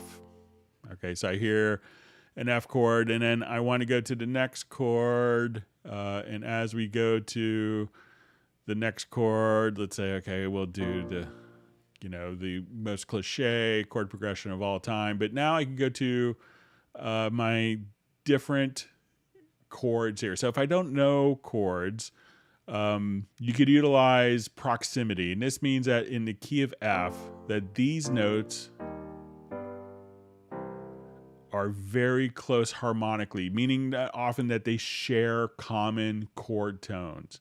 So an F is going to have a B flat, D, we have F major, and B flat is going to be B flat, D, F. So we see some of the same kind of chords, common chord tones. So as we go out more farther away, we see that these chords are less related harmonically than the chords that are close. So you could just kind of come here and audition and say, oh, that one's kind of interesting, or that one's a really interesting choice, and you could just listen to those different chords. Now, what circle of fifths does is it will allow you to kind of start off with, okay, I want to be in F, and a circle of fifths is kind of just a way of moving from one chord to the next. So you can say, okay, an F chord is related to a C chord. The C chord could take us to a G chord, to a D, to an A. So what a lot of, and we see circle of fifths often used in jazz music. So a lot of jazz progressions, you kind of go in a circle of fifths, you get to a certain point. So let's say you go F, C, D, G, and A. So, and then you go, okay, we did, 10 bars and we want to go back to F. So we need a chord to get from A to F. So let's say I want to, I'm just going to add a chord here. So let's say, okay, I want to do F, C, all right, and we'll just kind of go through the circle of fifths here. All right, so at this point, we may go, I want to go back to F, but I need a transition note. So this is when we could double click and go to the chord assistant, and we could say, okay, what's a good transition note, between these different chords. So we could say, okay, maybe an E chord. So I could now just say, okay, we have, and this is like millions of jazz compositions. Okay, we did a little bit of a circle, and then we kind of start that over again. So those are some different ways you could use some of the, proximity, circle of fifths, and, the chord assistance. So even if you're not like a music theory genius, Cubase could kind of show you the light. Okay, so we have a question. Are we going to get dual RMS peak meter in the mix console track in the future? And will it be possible to have a different pre and post fader position option in a track meter versus overview, so I can see my input gain on the top and my post meter volume on the track? So I've kind of asked for that for a while, to have kind of separate metering. I think it could be pretty graphics intensive, but I will pass it on again. So that way you could see like input metering at the top and post fader like on the channel view, especially on the large mix console. Another question: can I lock my marker track to the top split window of the editor so it's not moving up and down when I try to move a marker? Okay, so let's say if we have a marker track here.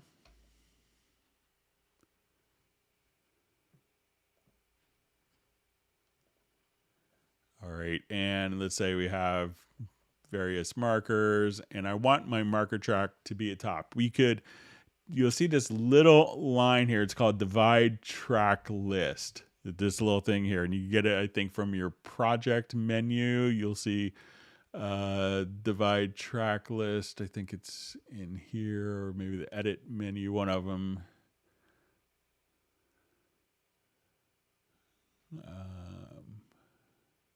But anyway, so it's this little icon that we see here, and that's our divide track list. So we could now just move our markers up to the top, and now as I scroll up and down, my marker track will always stay anchored.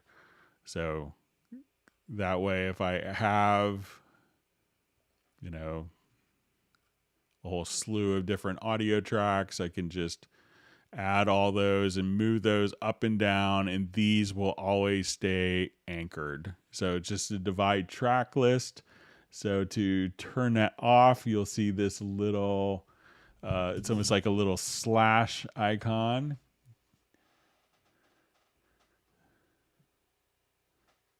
So you see it right here. Now it's turned off. Your markers can disappear. Or with this enabled, you could just have your markers and other tracks locked to the top.